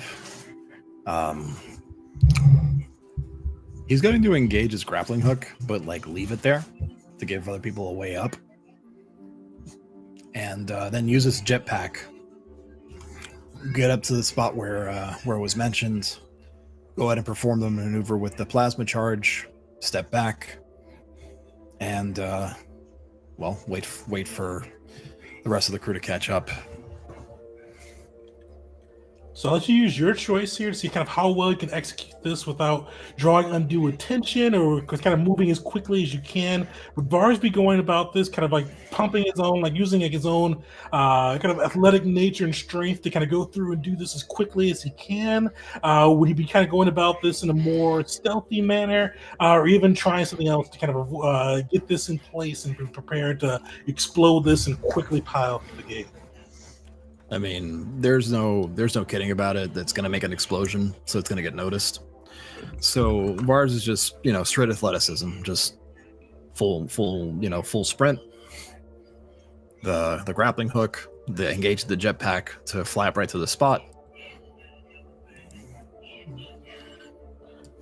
Perfect. Give me And that. if it matters, Oh, okay. go ahead. So I've got the monk feature Mhm. for like to dash as like a bonus action or whatever the case may be. Perfect. Yeah, you'll be able to get Okay. there in speed, and we'll say so. It's a DC 15 on this one. A little bit easier with that Fair extra enough. dash on there. All right. Solid. Hey. Hey, Yeah, Vars, you kind of played this out in your head enough that you execute flawlessly. You get your grappling hook into the York coral, allowing the team to follow behind. You jet up, kind of just blazing through the sky and get right to the position, right where Val pointed both times. Supremely confidently set that demolitionist charge in. You're able to kind of pop back. The explosion goes off. You see a chunk of your coral just vaporize as the plasma eats through it. Vars, you're in position. You kind of taking cover back, but you can kind of see as the flames recede, the body of a couple Yuzon Vong soldiers incinerated. They're within their armor. The amphistaff skittering away, some half burned as this plasma eats through them. And you do see kind of at the end of this hallway, a gateway, and you guys have probably all at one point in time been inside a Yuzon Vong ship. You could definitely tell this is kind of the gateway to the captain's quarters. As far as you see that right there, and Val, some confidence or guesstimation or whatever it may be, Val knew pretty much the good positioning for where that would be. You see the guards, then the guards are outside the captain's room, incinerated. The door ahead of you, you do see alarms blaring. Those on the outside, you guys do see those Yuzon Vong who are kind of watching the pit and then watching the ship come down, reaching for their amphistaffs, boxing, howling. You guys jumping through the hole? Absolutely. yep. Feet first. Perfect. You C4 is guys- absolutely. Oh, sorry. Oh, go ahead. C4 is absolutely flabbergasted that Val was right. You doubt Val? No, just in all of your exceptional skill. Hey, I bet my one plasma charge on the fact that you were right, and it worked out. As we go through, I think after everyone's up, maybe I'll pull the rope in with us. Perfect. You're able to pull the grappling hook in behind you. You see the door to the captain's chambers. The lights are kind of like these weird, fleshy lights, kind of lining, like lichen on top of the ceiling, are blaring red. You hear the alarm, which sounds like the howl of a creature in pain, blaring out. But the door to the captain's quarters opens, and you see within kind of a chaotic scene. You see the captain kind of jumped to his feet. He's barking orders out, Yuzon Vong, to the soldiers around him. Confusion evident on his face as the door opens and he sees you four stride in. And you guys see Commander Prell, the leader of the Yuzon Vong forces in Hut space, and this is a beast of a Yuzon Vong. He is. You guys have probably seen kind of high officers and commanders within the Yuzon Vong before, but this his armor, where others wear look like they wear kind of the armor, his armor looks like it has been implanted into his flesh with pieces of it growing out at odd intervals. You see one of his hand or one of his arms, where before they usually typically have humanoid arms, his looks like it's been replaced by the claw of a beast. He's got a short staff in his hand and he's barking orders out to his crew. His armor, this kind of subdermal skin armor, is just flexed and prepared for battle as he sees you all enter. And yeah, we're going to get into a battle. So let me get you guys into the map.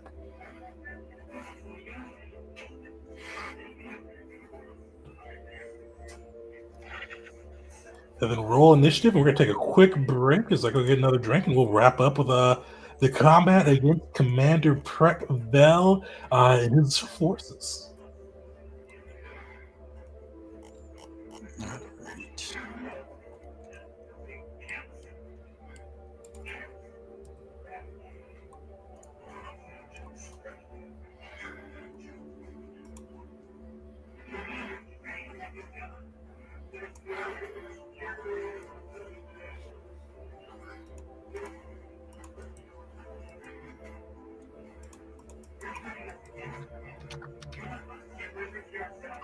Hey!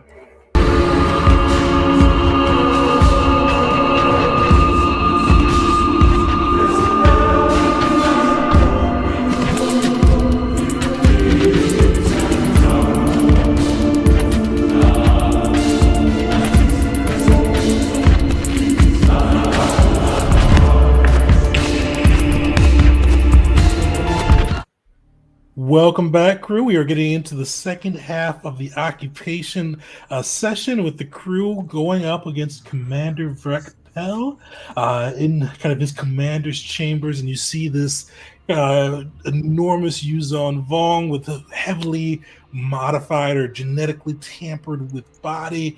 You see this living command chamber around him, vines swirling from the top, and you see these Yuzon Vong warriors, their amphistaffs unfurled, as well as the lizard-like Chazrak slaves. They've got kind of thralled to their control, all ready for blood and battle. C4, you got the highest initiative. You were up first. Alright, he is going to be throwing down the tech power. Construct droid at 3rd level, and he's going to be using maneuver with that as well. Fast access program to allow him to cast this at a bonus action. There's fast access, and then construct droid is here.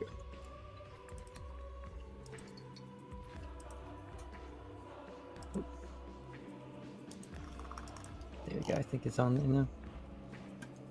Nice. So, what's your droid look like you pull out? He is throwing down a battle droid with that big old Zerka symbol on it and a vibroblade at the ready.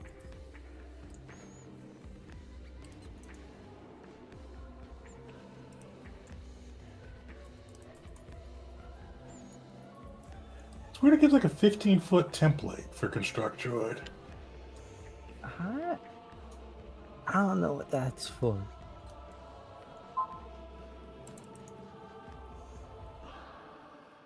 Oh yeah, I gotta throw him out. What was your droid's name again? It's just called download on there. Download 25. Oh, where did I put that? Oh, there it is. There you go. You should be able to control him now. Hey, thank you. And for C4's main action, action, he is going to do a bit of a razzle dazzle onto the main big boss here using his sidearm focus. Now, let me find this what I'm referencing here. Here we go. Sidearm focus. A little bit scuffed with how it's presented, but he can take an attack action and forgo one of those attacks to attempt to daze. All right. So Constitution save and throw. No, me also think that goes to hit real fast.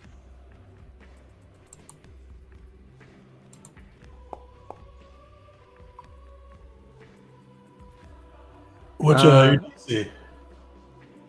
I'm gonna roll attack to see my 2 hit, and now tell me what my DC is.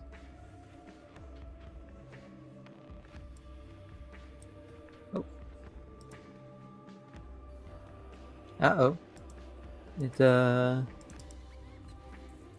is not one on a roll. Do you have your sheet popped out? If so, it probably has like stuff popping up on the main screen. The pop-outs don't really work too well with Roll or Foundry. Nah, I'm in Foundry. Oh. Oh dang. Oh, there, this +9 hits. So that's going to be a DC 17.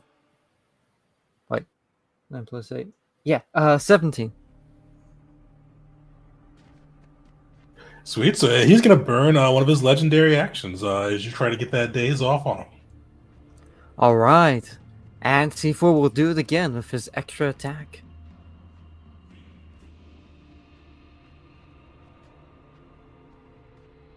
So I think you have to forego an attack to be able to do it, right? Yes. So you only have 2 attacks, all right? Yeah. So you don't even do it once. But I have 2 attacks I can forego. Is it forgo an action? You mean? No, it's a forgo an attack. Yeah, you can forego 1 or more attacks to daze a creature. Yeah. Which you tried to. Yeah, I can try again. Oh, okay. Yeah. But you forego the attack though, and like you have to use. You can forgo 1 or more attacks. Each time you forgo attack, you expend 2 ammunition. So you have attack with extra attack, so you get 2 attacks per turn. So you attacked, you foregoed the second one to do it the first time. That was my read on it. Yeah. That's what Tegan's getting at. Yeah. Essentially, yeah, that's why you can't. He's getting that you can't do it again. Oh, I did not read it that way at all. Yeah. So if you've got extra attack, you're trading in an attack for the attempt to daze the fella. Yeah. That's. So But then why does it say 1 or more attacks? So if you were like a fighter or somebody that got like multiples, you could kind of forgo more of those to do it again. I see.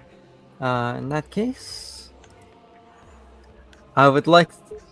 I'm having a tad bit of technical difficulties because my smart pistol is not wanting to roll. Let me drag in some ammo for it. It's not showing any ammo. That might be why it's that. So if you right-click on on it in weapons, it should give you the option to reload. I think. If you have, nope, never mind. I lied. I forgot where reload is.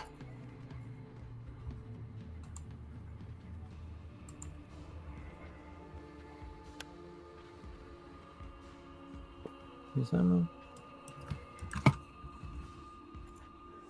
What are you trying to do now? I'm trying to fix the gun so it can fire.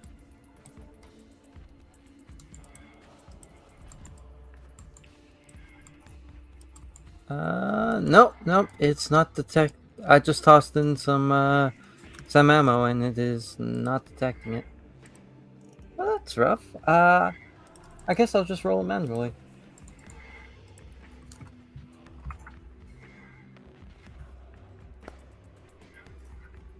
Does a 15 hit? 15 does not hit. Dang. And let me double check the summon droid speed. 30 feet. So first stuff it can do, it's going to move this 20 here, and then another 10 feet here, and attack. Which, let's see here, multi-attack. Doesn't get that just yet. Second attack is plus the tech attack modifier. Shoot. That is 7 then, I believe. Yep.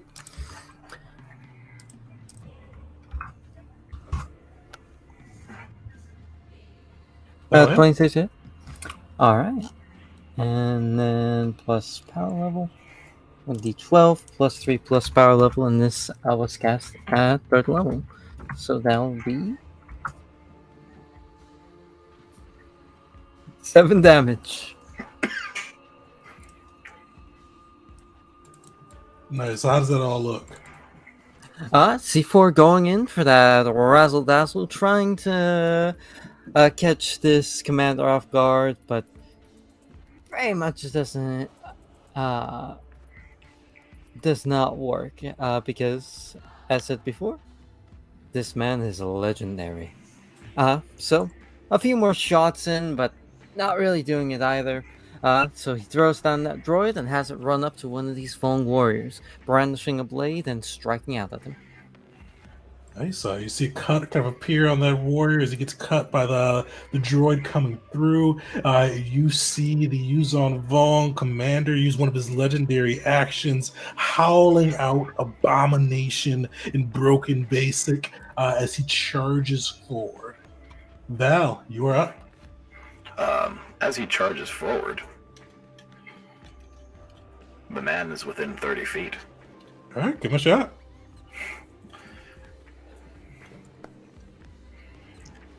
I don't know why. Nope, I'm sorry. It rolled the... I targeted the wrong thing. My bad. But... Fortunately, that will miss, though, for the commander. it's because it rolled a disadvantage. Oh, weird. Well, what'd you roll? 17, just a regular roll, and then plus, 7, so 24. 24? Nice, that will hit. Okay, so yeah, there we go. And wait a minute, that's loaded up with my favorite ammunition. This stuff.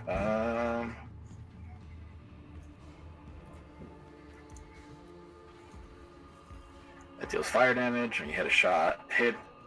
When you hit with a shot, it sets the ground beneath it in a 5-foot radius ablaze for 1 minute. Nice. So when it starts its turn there, or whatever, DC 14, and then 1d8. So can we get some fire on the board?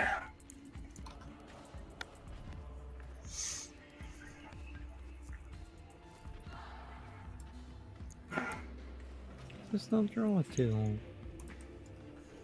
Oh, there it is, but I can't make it. There we go. All right, got some fire on the board.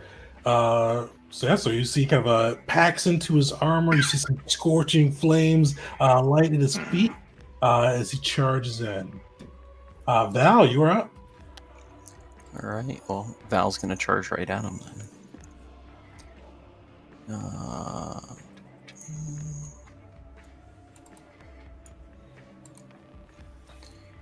All right, and so the first thing I'll do is I'll use my adaptive fighting to increase my crit range by 1, so it'll be 18 for this round, as I have keen, and then I will use my dual mastery here.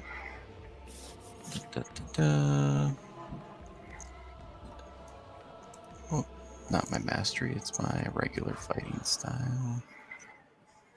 My duelist style. And this is going to be a bunch, but it's the same thing where I can do a sleight of hand contested by insight. And if I win, then I get advantage on my next attack. All right, So, 15 beat. all right. There we go. Nice. And so I'll attack with advantage with my Viral Blade. And I get an extra roll. Oh my goodness, because that was terrible. Just do a single extra attack here. So I think it was a 10. Because I have an advantage with my Supreme Accuracy. Alright, so 23. That definitely hits. Alright. And so 11 damage. And I will use my charge attack on top of that. And I'll just, here's some info. It's a strength saving throw, DC 16, or knock prone, and I get to add the damage. It didn't roll that.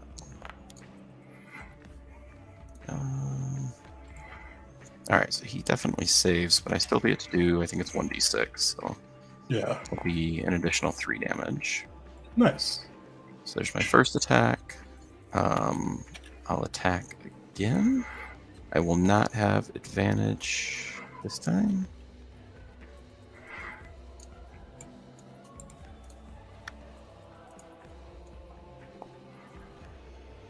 Uh, 16, will that hit? A 16. What'd you say? I would like to help because I don't think a 16 is going to cut it. That's against the big bad, right?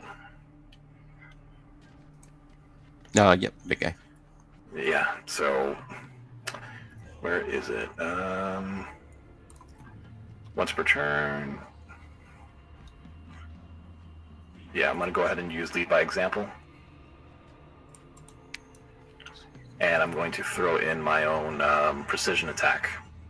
Nice. Nice. To go ahead and add it to the roll. It's 1d6. Or can I just do that? Yep. All right, 19. Oh, hopefully 19 19 hits. hits. All right, Hey. nice. So damage roll, and can I throw in another? Can I do another maneuver on that, or is it only one per turn? I think it's one per I mean- turn for everybody, but the fire teams are tactical. Or Okay. Yeah, but I'm the one doing it, not him, though, right? Or I already burned one. I did You the charge. charged earlier. that's Yep. right. That's right. And then I'll just go ahead and burn my second win All right. and knock out some more attacks here. So, all right, man, and these rolls are terrible. And then, do I get one more attack with second win? Or action surge? Yeah, definitely. Action surge. Yep, sorry, action surge. And then this will be my last attack. That'll Man. hit. All right. And there we go. That was good. Solid. So how does his blitz of attacks look as Val unleashes on the commander? So he just kind of goes in. It seems like he's got a plan in his head, and it's going to work. And while he's landing attacks, you can tell none of his razzle dazzle's working on this guy. He tries to go for a disarm, he misses. He tries to go to a charge, barely budges. So he just gets a couple scratches on it. You see the commander kind of like howl in your face, like spittle and blood kind of flying out of his mouth. And as he howls out, you see him looking around at the rest of his soldiers, and you hear him kind of just cursing Yuzong Vong and basically yell, "Kill them, you fools!" And he is going to use his bonus action. Kill them. Which is going to allow creatures loyal to him to move up to their speed and make a weapon attack if they're in range of a hostile creature. Oh, I love that right there. That's a cool ability. So that guy can get in range. That guy's already in range. Can this guy get into range? This guy can't get into range.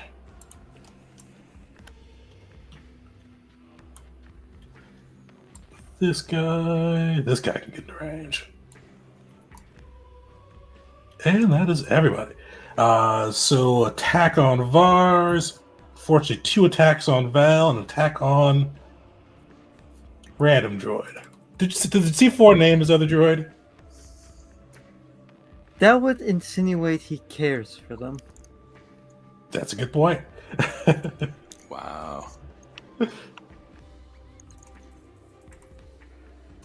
All right, Vars, you're up first. That should have had advantage or disadvantage. I'm not sure which one it had. So yeah, no advantage. So the 5 was the first one, so that'll definitely miss. I think even the 19 misses. So you see the creature kind of coming up and trying to slash at you, but your Mandalorian Beskar arm proves to be too much. Val, you see amphistaffs flying from all directions as these Yuzon Vong soldiers try to take you down. A blow apiece coming from their amphistaffs. Miss. 2 misses. Yeah, Val, you were feeling it. Just dodging around as their snake-headed staffs come towards you and just easily avoiding their blows. And then finally, is our resident, or the droid of the droid. Is he able to avoid as well?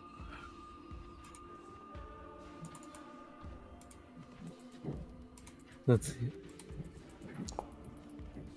Yeah, this was not a good round for them. You guys see the staffs flying out, kind of just each trying to snag hold, but luckily you guys, the force was with you all, and you're able to easily dodge aside as these creatures, driven on by the fear of their commander, try to take you down.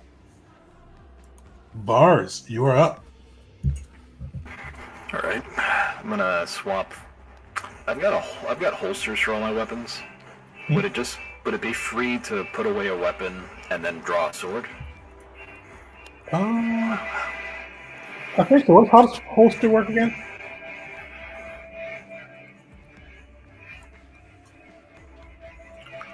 I'm sorry, say again? Yeah, so if you got holsters, so you can draw a stored weapon without using an action, and once you've done so, you can't do it to store the weapon again. So yeah, you'd be good. Alright, so I'm gonna go ahead and swap for the claymore that I've got. And I'm gonna take a swipe at the Chazrak right in front of me. All right.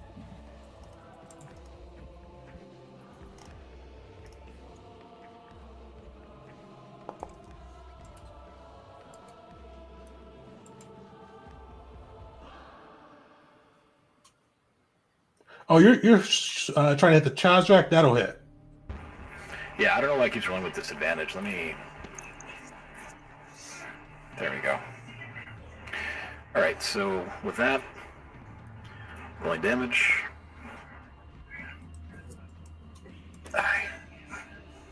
I'm not sure what's going on with the stuff in my like, because it's not adding my strength bonus at all.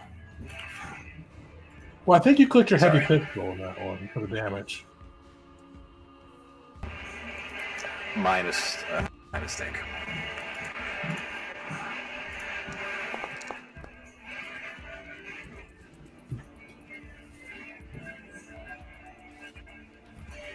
Nice. Yeah, there you go. So 12 kinetic damage on that one. Okay, and I'm going to go ahead and use superiority die for trip attack.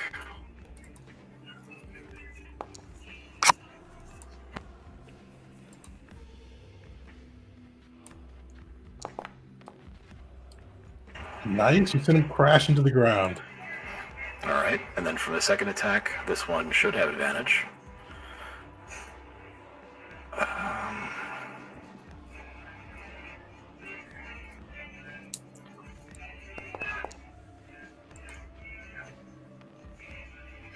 Okay.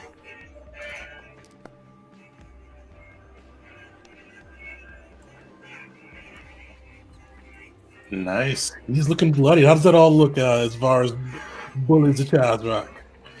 Well, the Chazra comes up to him, you know, with that creepy, dull, dead lizard look in his eyes. Vars just sweeps that ground out from under him, and as it's crashing down, Vars brings that heavy claymore down and to meet it as it hits the ground and keeps just slicing into it. Yeah. I can move now, and I wouldn't since he's prone. I wouldn't. Would I get a attack opportunity from him or no? You would. He'd have disadvantage though. I'll risk it. But he's already used his reaction this round. Oh, that's right, to move up. So I'm just going to go ahead and move Vars right over here. And I'll use my bonus action for that Sentinel ability to grant me extra attacks of opportunity. And that's my turn. Solid. You see this Chazrak bleeding on the ground as Vars gets back in line with his party. The Yuzon Vong soldier squared up with C4's unnamed droid, raises his amphistaff again. But as he does so, you see the snakehead flare and poisonous spit emerge from it. C4, give me a Constitution saving throw. No, Dexterity saving throw for the droid to avoid the amphistaff poison.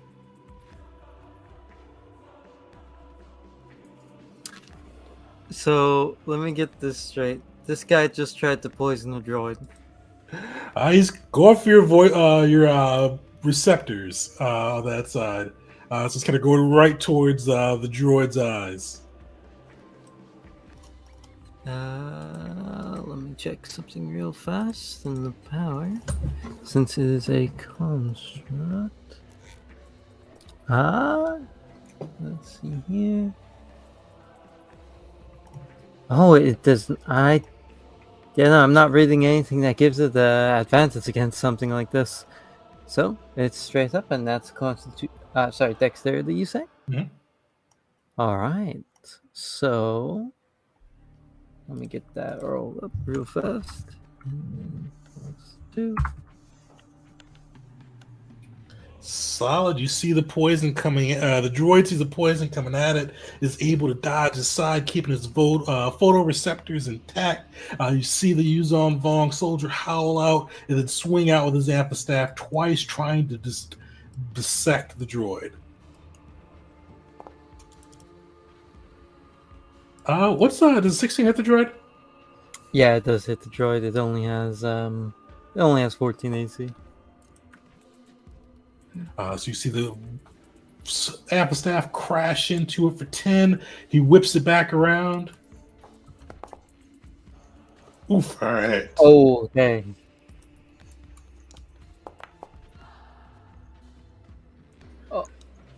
Is better on the summon on the nameless Zerka droid than one of us. But it's still alive. Still alive, Barely. nice. You see, like, he just howls out abomination, and just first hit cuts into it, the second hit just cleaves in. You see sparks and wires flying, but there must be something about that Zerka quality because that droid is still standing. C4 makes an audible noise when he sees this occurring, and will immediately respond. Well, kind sir, you are so pathetic that I will continue to allow you to face my droid. I will not give you the time of day. He says, preparing to run far away, trying to cover his ass. And before I forget, Vrek has some leggies. He is going to, you see as he kind of howls, still telling his men to kill them, as Val had cut into him before. He whips that amphistaff around and tries to impale poor Val. Oof. Oh. All right.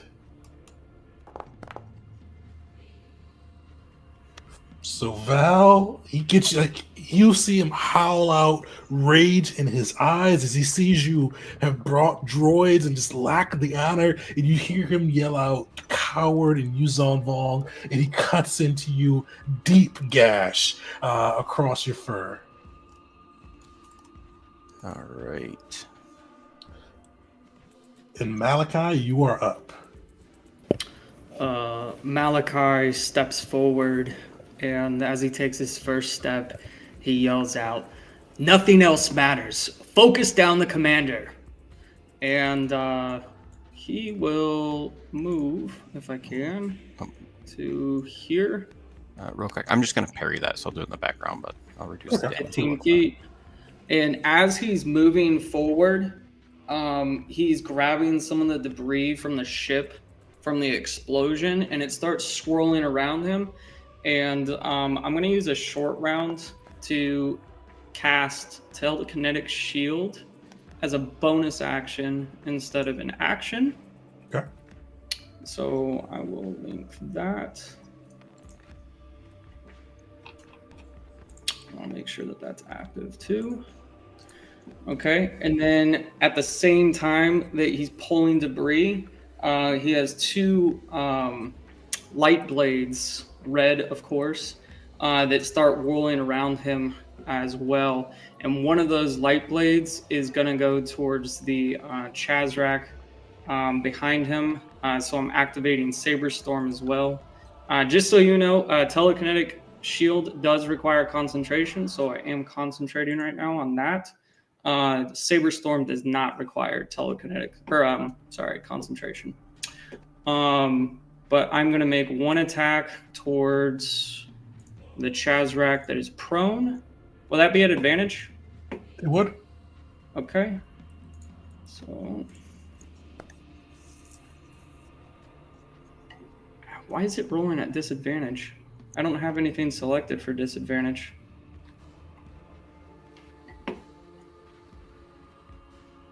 Okay. That's weird. How do I change that, Tegan? Yeah, I'm not sure why it is. Just go into your the settings for it and just make sure it's not nothing's clicked for disadvantage in it. Yeah, nothing. Oh, let me pull it up. Which one of the light? You got like a lot of light blades. Which one are you using? Lightblade SS.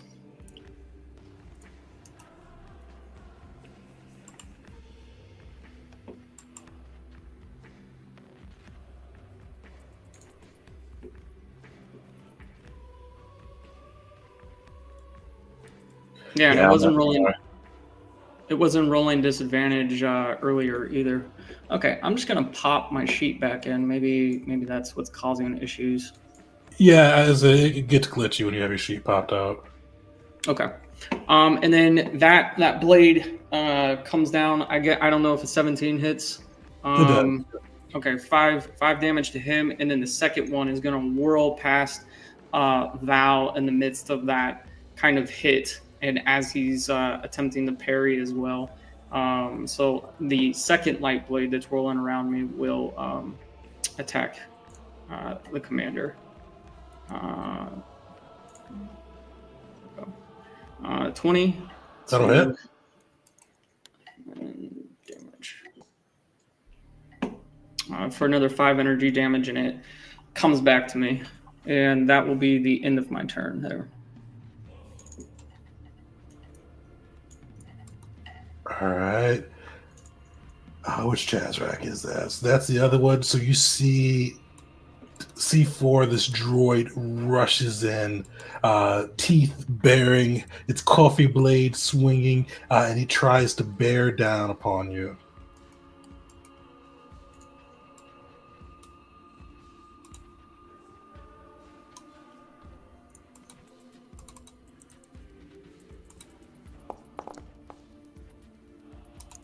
He may try.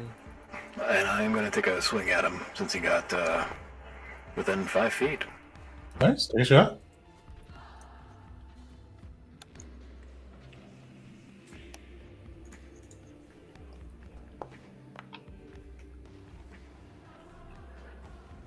unfortunately, you see the creature kind of just narrowly dodge under your strike as it comes closer in, hot on the trail for C4. I think an 18 will hit, right? 18? 18. Second one missed, first one at an 18. Oh, I didn't see the 18. 18 will hit, so C4 is going to use a reaction to cast the power. All right, what are you doing? He is going to be doing Element of Surprise, and he'll expend his superiority dice on it. He'll be using Overcapacity Power, which may toss that in there. Roll a dice and add it to the level. Let's use. And yep, and it can only go up to C4's max level, so that will be cast at 3rd level. At only the cost of a 1st level. Nice. He cuts into you for 10 damage with the blade. Yeah, I'll give a concentration save right after I get this damage up. Perfect. You must make a dex save. Let's see here.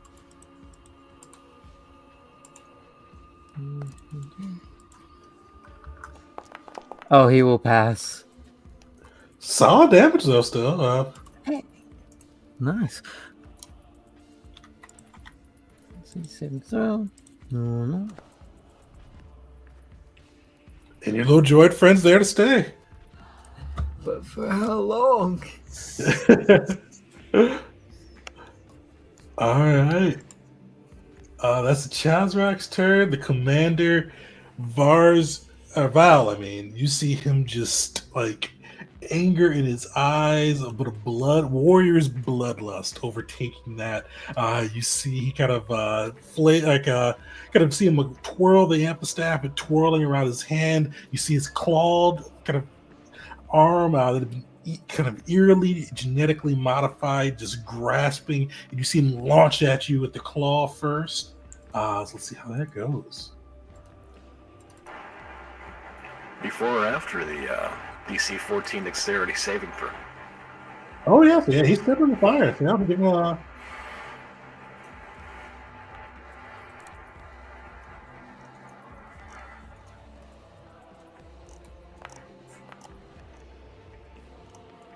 Sweet. So he will take. Was that 3 damage on that? Yeah.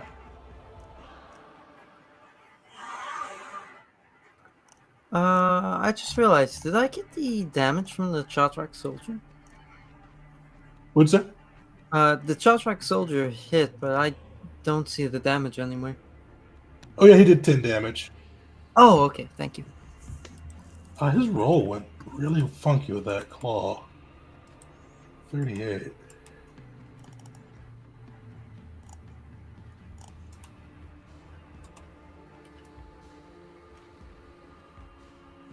Oh, that's why. Alright, hold on, let me reroll that. I had his bonus applied in the wrong spot. Yeah, that's a big bonus. I don't think I'm dodging that one. Yeah. So plus on its own plus 14 and then 2d6. And then roll a d20. Keep the high one. I think you still have C4 targeted right now. It's making him roll concentration saves. Oh, whoops, my bad. There we go, Val targeted. Hopefully the Val's the claw fix. Oh, yo, you rolled a nat 20. See, there we go. That's a lot more reasonable. Unfortunately, that will hit Val. Val, give me a strength saving throw, DC 16, as you see him reach out with his claw. All right. So strength save. Throw. Normal. Ooh. Yeah, so you see him kind of lash into, cut in, and then like digging his like kind of these claws through your flesh and latching on, kind of holding you by one hand. He's got you grappled and restrained, and then you see him just smile and then lash out with his vibro blade or his apistaff.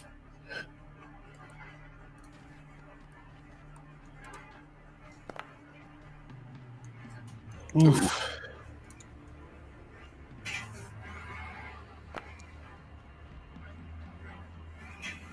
34. Luckily not a crit on the second one.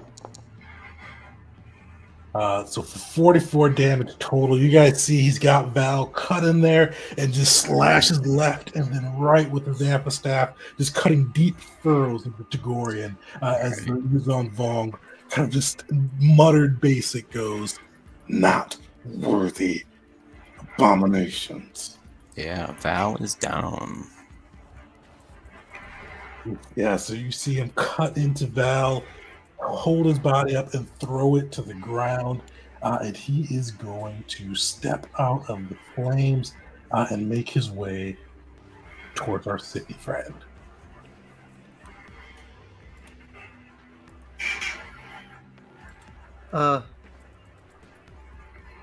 We're in trouble.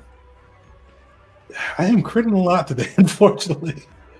Oh, where's that? The last time I saw this many crits, a hut was destroying a Zabrak. Oh, yeah. That poor guy. So yeah, the Chazrak gets back up and runs to assist his master. And you see his fangs bared. He lashes out twice with his Kofi blade with pack tactics.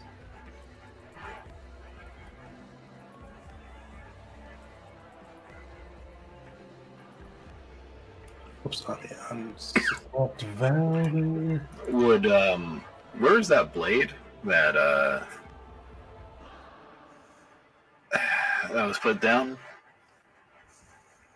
What blade? The one that I don't know if can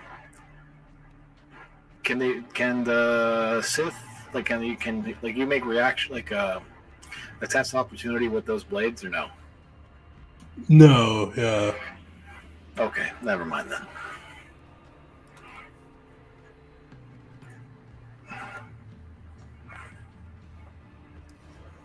Slashing out at. Yeah, luckily both shots will miss as he slashes at Malachi. But luckily, the Sith Truce faster is able to avoid the blows. Oh, this guy is going to go. You see him shift his focus to the abomination above him and is going to slash out first with his razor bug, throwing it at the droid. So give me a DC 15 dexterity saving throw for the construct. Let me see the damage real fast, because there's a good chance that kills just outright. Why is it not damage? Let me just put 46 in.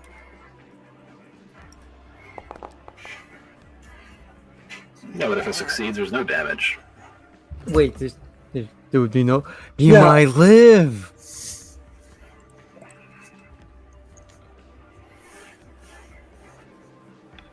Die. You succeed. What is the Doom Glory kill this Yuzon Vong gets on this abomination here?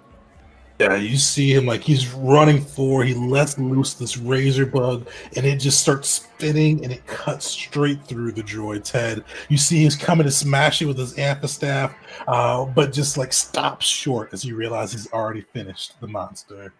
And where was he at before? He was here. So that's 20 to get there. Another 10 feet. So you see him start stalking towards the party. And luckily, he's got to burn his action there, so he won't be able to attack again. And back to the start of the order. With C4.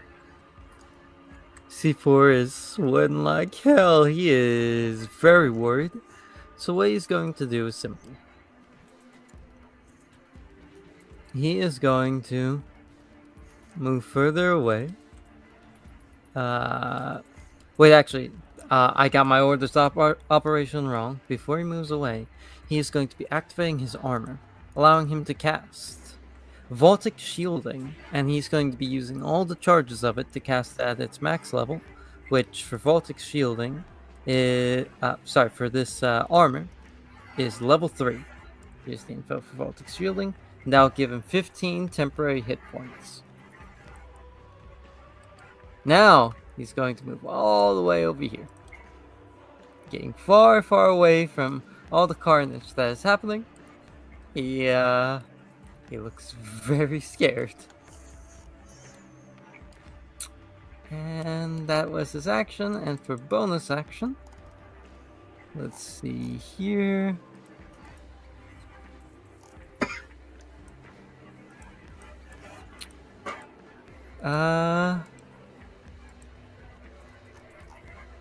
Yeah, no, nothing for bonus action. That's kind of crazy. Usually there's something he can do as a bonus action, but not this time. So that will be C4's turn. Alright. Throw a death save.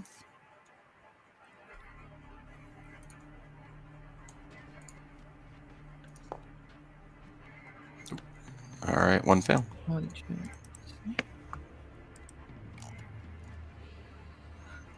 Oh, we can't hear you, Tegan. Yeah, you guys see a C4 kind of runs and gathers electric armor around him. You see Val cough up a little bit of blood, and kind of this deep crimson stain appear upon his usually immaculate white clothing as he struggles to breathe. And as you see this come through at initiative 20, you see the guard or the commander kind of howl out and use on Vong. For those who could speak it, you hear basically, it's ship, defend your master. And he is going to, who's he going to pick on? C4 is going to pick on you. Oh no. You see as he yells at the ship, these vines that were hanging from above overhead kind of start to slowly unravel and start to make their way towards you. Give me a DC 14 strength saving throw. Strength! Luckily, C4 is a strength build.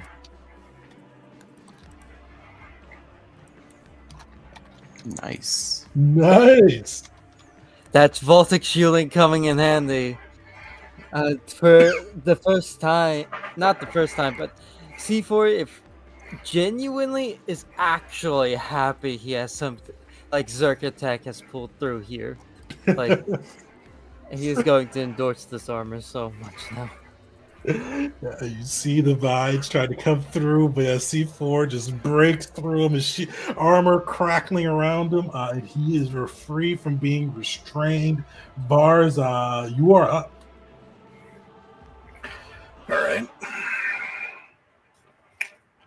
Well, Vars is going to close the gap between himself and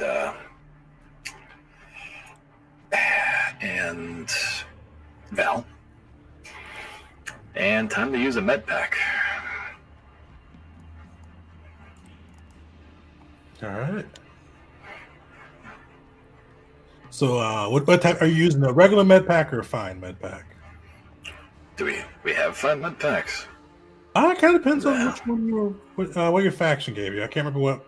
So no, I think I gave you explosives and something else. So you probably don't. Yeah, I ain't got any of that. No, that fancy stuff. All right. So essentially, you, I guess, would roll. Yeah, for Val. Yeah. For Val, yeah. So it'd be a D10 plus your con. All right.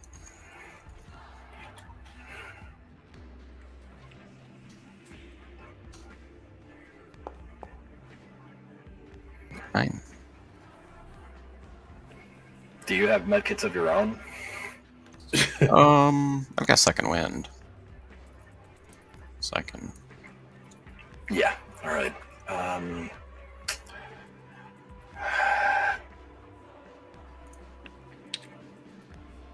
Okay, then I'm going to.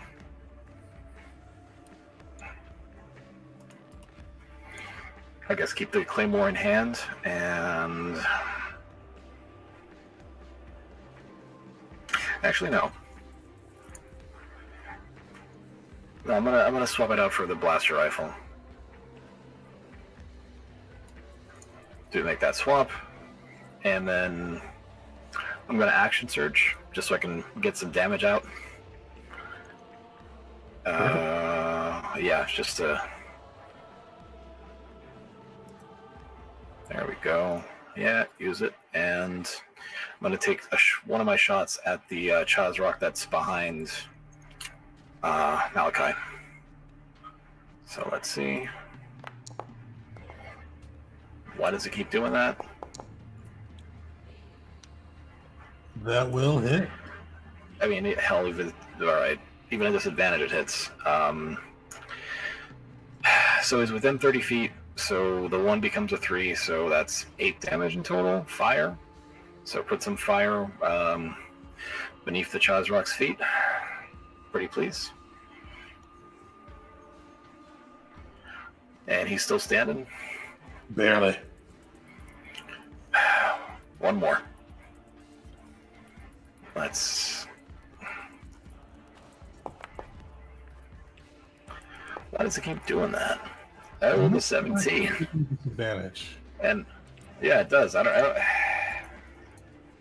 edit macro. But luckily that will hit.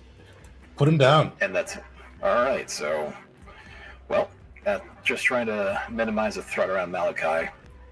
Vars runs up, gets Val, tries to get Val back on his feet, turns, drops to a knee, fires twice to put the Chazrak down, and then he's going to go ahead and take that defensive position with the Sentinel Mastery, just to give him extra reactions. Perfect. And I think that'll do it. You see the. How's everybody doing on HP? Healthy with that being able to disappear in the new. I'm sorry? Healthy, but that's able to disappear in an instant, and C4 is the only person who can heal himself. Okay. Malachi, and I know Val's super low. Okay, I'll save it for next round. Luckily, C4 does have a healing spell. It's just going to take Okay. a slight bit of setup to get the tech points needed. Gotcha. Okay. You see the Commander Vec Prell ready his Amphistaff and then strike out at our Sith. Why is this? Yeah, I'm not sure why it's like being weird at advantages. See, that's not at advantage. So 20, still 15 was the first one. So 24 will hit unless there's anything you can do. Malachi? Miss. And I currently have an AC of 28. Nice. Damn. Here I was worried about you. Alright. The Yuzon Long Soldier is up. The droid is dead. What's he about to do? He is going to hurl a razor blood at Vars and then charge forward.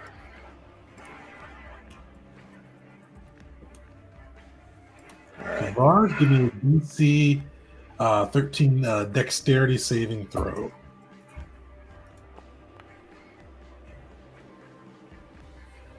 So you see the bugs race out. No. Indomitable! Alright. Yeah, no, I'm not yet, man. Alright.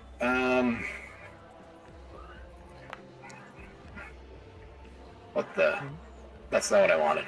Alright, heads up. I can use my reaction, expend a superiority die. So 1d6. Solid. Hey. Nice. Yeah. How do you give yourself a heads up? How do I like? I guess because he's focused fire on the Shazrak he just took down, and I guess he hears whatever the sound is that razor bugs make.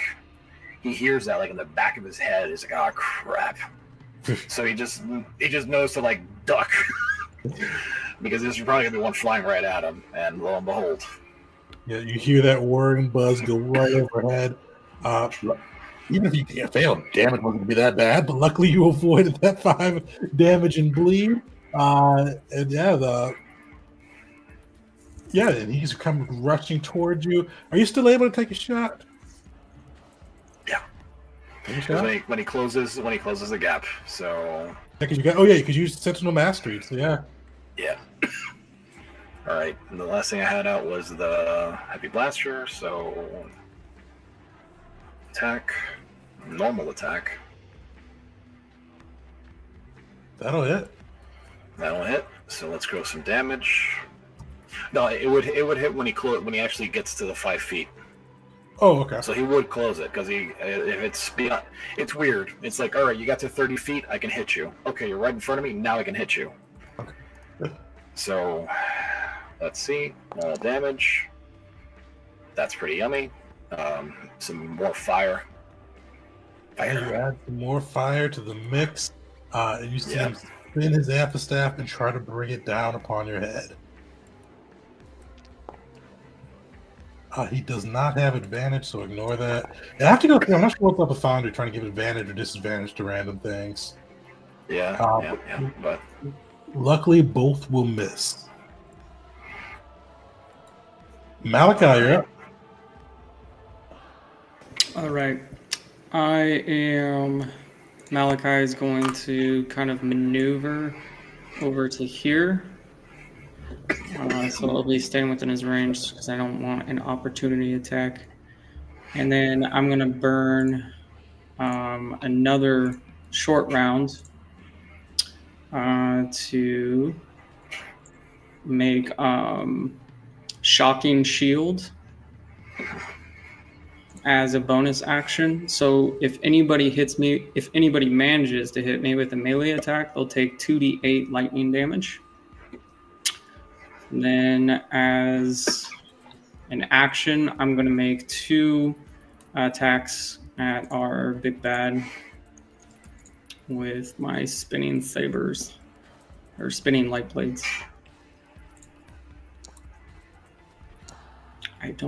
Stop it. Stop doing that. I don't like it. That just hit. It does hit? Okay. I'm just going to roll it. I'm selecting standard roll. So see if that helps. There we go. Okay. Attack. And it's still rolling at disadvantage. Unfortunately, both those will miss. Both would miss anyways. Okay. And then that's me. All right. And he's going to use his second Leggy. He's going to strike back at you.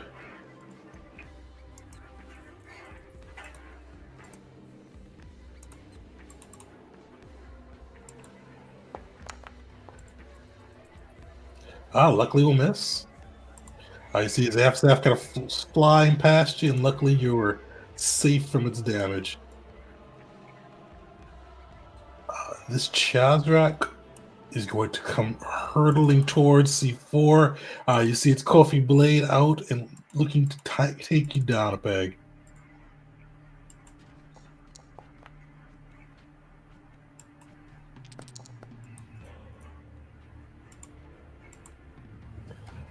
So luckily that nat 20 doesn't play. The 9 would be the first one on that side.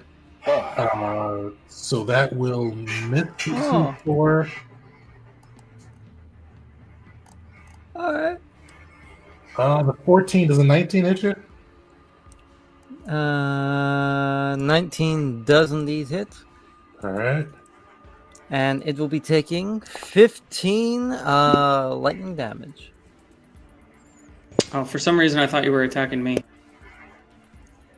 No, this guy's going after C4.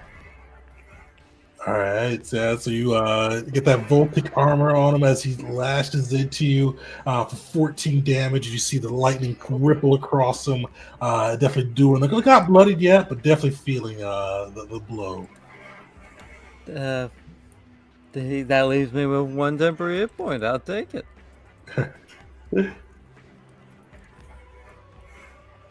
All right, the commander is up. You see kind of twirls his amphistaff in front of him, and you see him reach into his pocket and hurl out the blorish jelly towards our good friend Malachi. Malachi, give me a DC 13 dexterity throw. Okay, and because of Vitality Shield, I'll be doing that at advantage.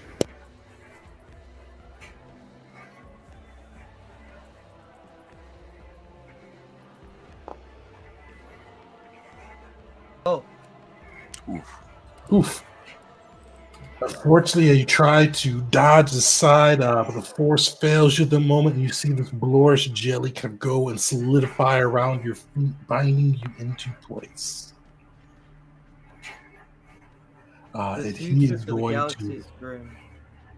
What's that? The future for the galaxy is grim. And you see him lash out with his amphistaff, kind of spinning it around him as he comes and tries to take you down.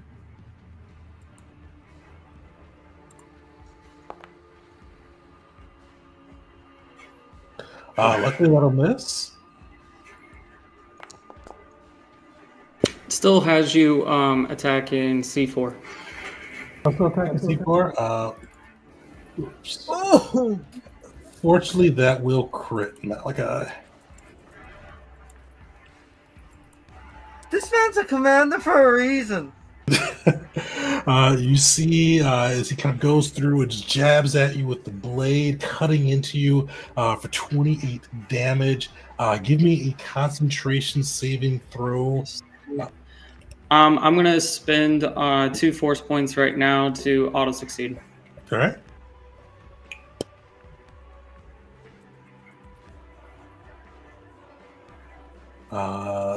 And that is his turn. Shazrak soldier, that guy's dead. Other Yuzon Vong soldier, he is going to run up on Vars and lash out with his amp staff. I get to make my. Oh, also he needs to take 2d8 lightning damage. All right, roll that for me. There we go. Nice, Vars, that'll hit. Give me a DC 15 dexterity saving throw as his amphistaff spits poison towards you. Or spits acid towards you. Saving throw, let's go. Nice. Dodge aside the poison, smash him with some fiery. There you go. That.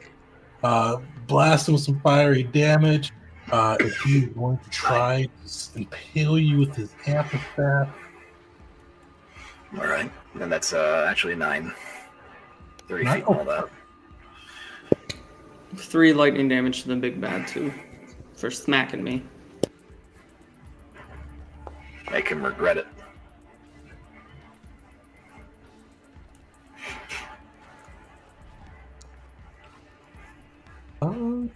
My rolls not coming through for this?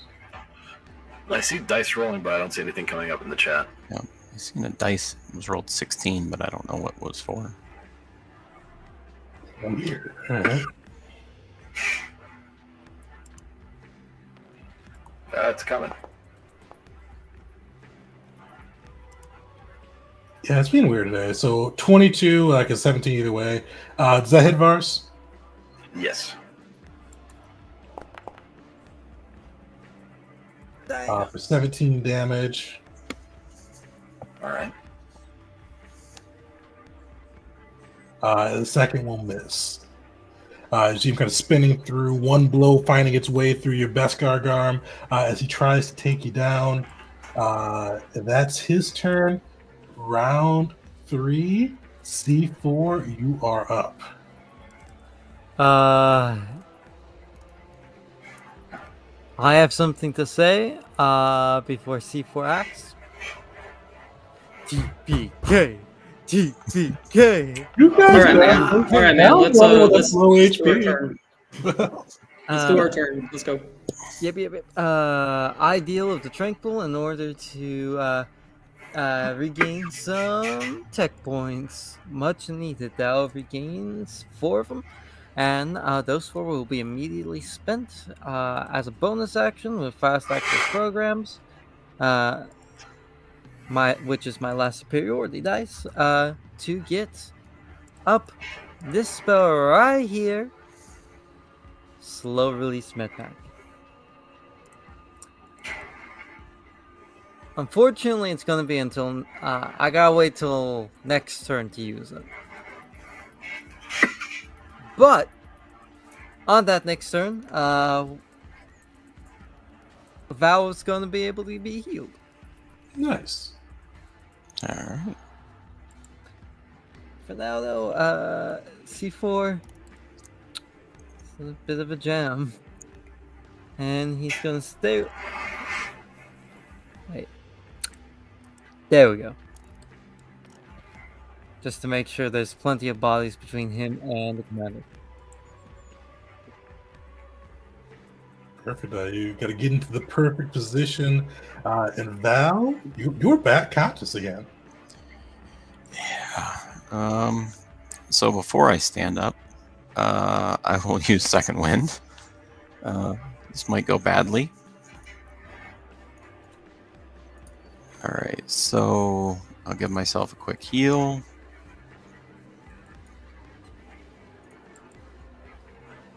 I don't know why that does that. Can I roll it? Yeah, because this is going to be a little bit of a messy stand-up for you. Yeah. Yeah, okay, so 14. So that puts me at 23. And what's the DC to stand up here? I think there's 3 people by me. Oh, yeah, 3. I was counting Malachi. So, yeah, so 3, DC 16. And is it athletics? Athletics or acrobatics, your choice. All right, we'll do acrobatics. Oh, we have no inspiration. Nope. So, plus Okay, 8. wait. That's all of them. That's, That's all of them getting an attack off, ain't it? yeah. Yeah, and they all have advantage. So luckily, not an advantage, wait. but you all get one. Okay. Oh, Well, you won't looking it up, I'll still be Mark? prone, right? When they attack. I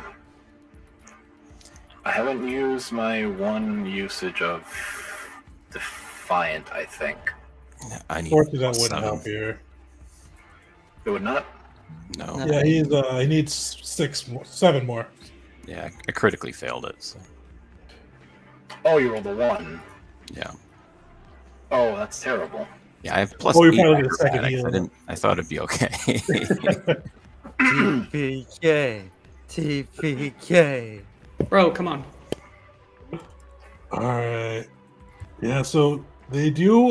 So they get you while you're standing up. Luckily, Okay. this won't come as you're prone. So they do get 3 strikes off at you. Luckily, the big bad's not by you. It does burn their reactions. So first guy.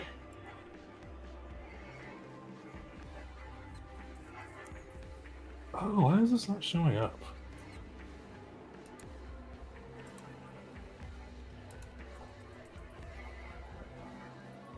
First guy will miss. Hey. Second guy will miss. Hey. What's your AC? I'm gonna do. I think I can do this. So I can increase it. My AC is 20, but I can increase my AC by 3 by burning my reaction. So that'll miss. Solid. I'll Yeah, revoke what I said before about TPK. you We're see still the in there. epitaphs, blades flying, but you're able to dodge aside and make your way back to your feet. Val, what do you do? All right. So I'm gonna attack the guy on my left, I suppose. Try to cut into him with my hooked vibro blade.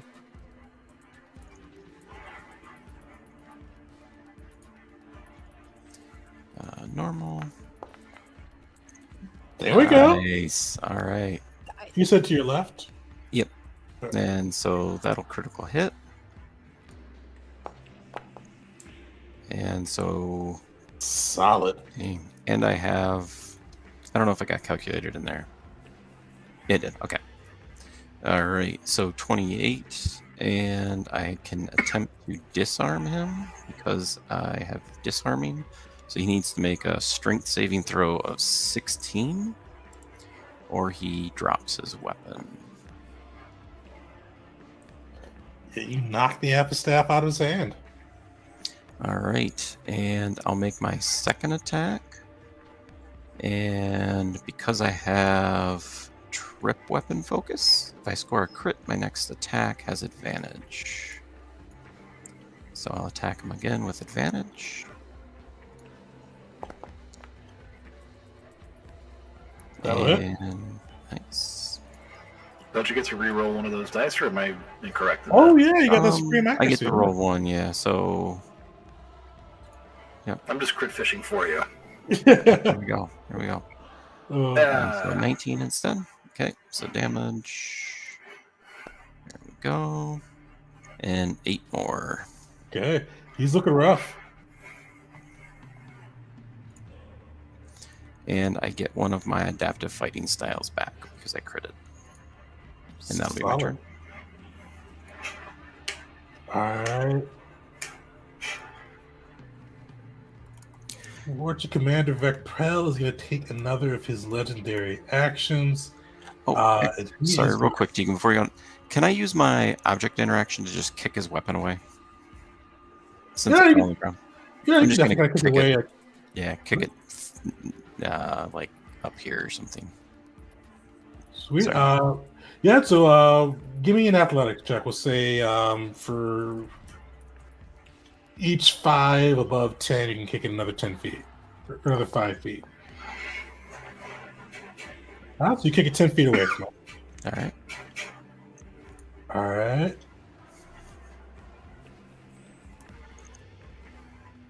So the Yuzon Vong is going to use Leggy to throw a razor bug at Malachi. Malachi, give me a DC 15 dexterity saving throw.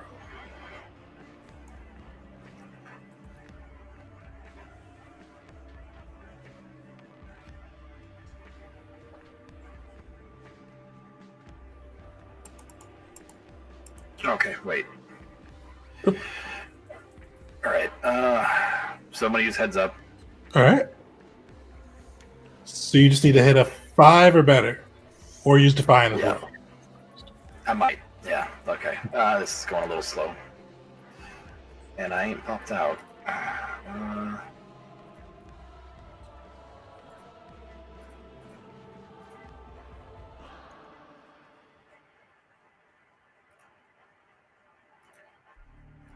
I'm gonna refresh the page. Let's see if that helps.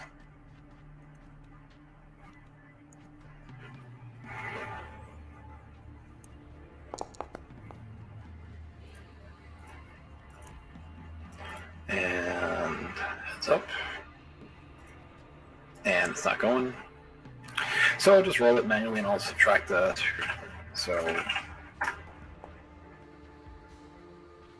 Okay. all right. So that's 12 for Malachi. Yeah, I'll burn it. All right. I'll do it. I'll try to define it. Let's see. Not quite. Yeah, unfortunately, Var is trying to do his best to shield and kind of warn you from the blast. You are caught by the razor bug and take So 17 kinetic damage and kind of cuts open up across.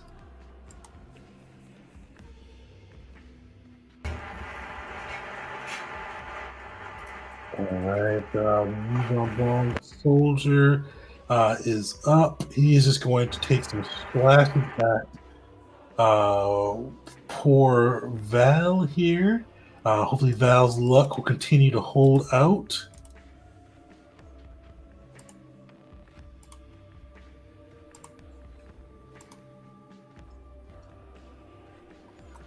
Fortunately, that will hit. All For right. 6 back damage, not too bad.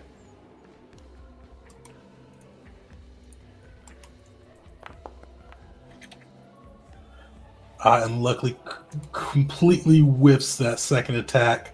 Val, you were still on your feet as he comes slashing towards you. And then Malachi, you are up.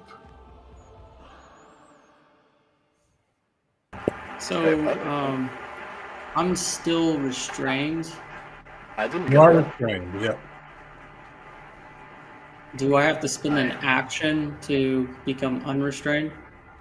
You'd either have to find a either spend an action to become unrestrained. You can even attack the Boris Jelly as well if you prefer. Kind of Okay. depends on how you want to go about it. All right, I got an idea. I did not get a chance to go though. Oh, do we skip you? Yes. Yeah, what I was rolling for was to avoid the thing from Malachi. Oh, That's well, my you're turn. up then, Boris. Yep. No, mine's is pretty straightforward. I'm just gonna attack this Vong. Let's see.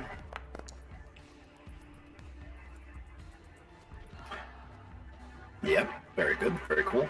And I'm gonna try that again. That's 20, nice. That's a lot better. Okay, so damage.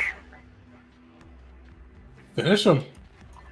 All right. Well, trying to thin out the ranks. Mars just used an opportunity with this Vong focus on both Val and Malachi, and Mars just takes the opportunity to erase it. That's it. One less combatant to deal with. Same thing as before. I'm going to use the feature for the Sentinel thing, and that's my turn. That's it. Oh wait, no, and what is it? The second wind. Yeah. I'm going to use that to get back 10. But everybody that can see and hear me gets a 10 temporary HP if they want it. Nice. Oh, okay. With where is it? The fire team thing, right? Yep. The rally the troops.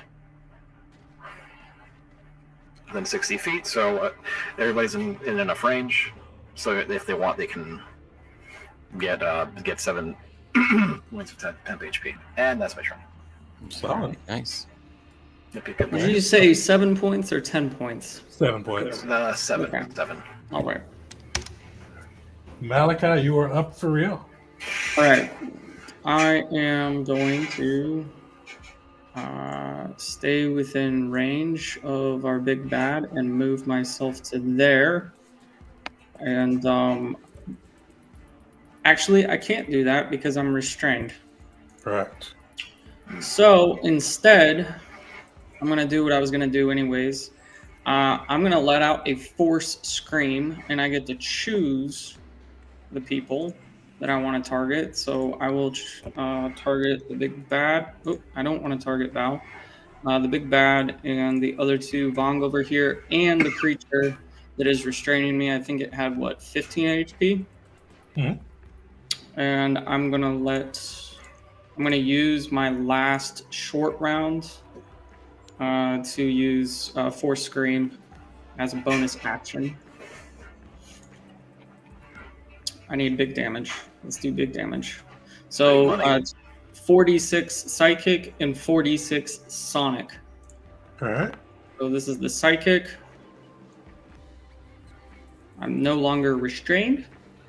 It resists everything except Was it acid and something F that thing then. All right. higher? So I'm restrained and I let out a scream. All right. And then let's see. But we all, Before I but all forget. the enemies get hit with that, right? Yes. Well, all of them except for bottom left guy. He would have been in range, but I couldn't move. And that's a Constitution saving throw, right? Yes.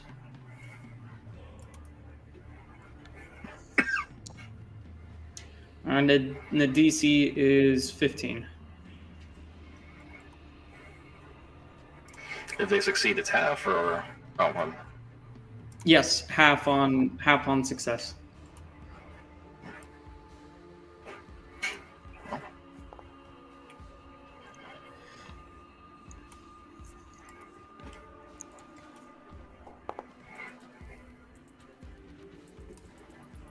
All right, so one will fail, the commander, and the other two soldiers will succeed. And they'll take, what's that, 26, 13 damage on that side. On the thing restraining me? What's that? Yeah, that'll take 13 as well. Okay. Well, it's almost dead. And then I'm pissed.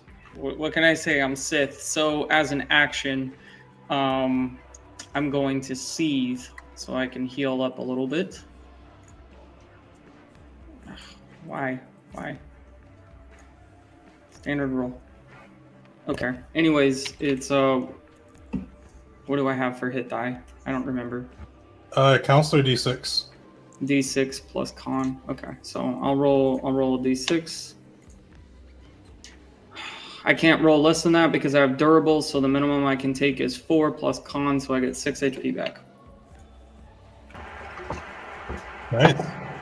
Yeah, so you guys see that. You see kind of Malachi let out an unholy scream. Venting his frustration. You see the two other soldiers bleeding from their wounds. The commander actually just getting bloodied with that. That's actually what we'll hold off for today. I was hoping we better finish this one up tonight, but we'll better finish it up at the start of next session and see if the crew can pull through. Looking a little less dire than it was moments ago, but they got this. Luckily, hopefully he is done critting for the day, and you guys will be able to pull through next session. Oh, actually, hold on. Are you guys able to play the week of Thanksgiving that Tuesday? No, unfortunately not. Are you guys able to play next week? Yeah, I'm available. Yeah. Should be able to. Sweet. So we will play next week. Quick follow-up. Get through, hopefully get through this boss battle, get into some downtime stuff, and figure out how the factions are responding to the latest news. So make sure to come join us next Tuesday at 7 p.m. Eastern time as we get into that, and we'll see you all next time.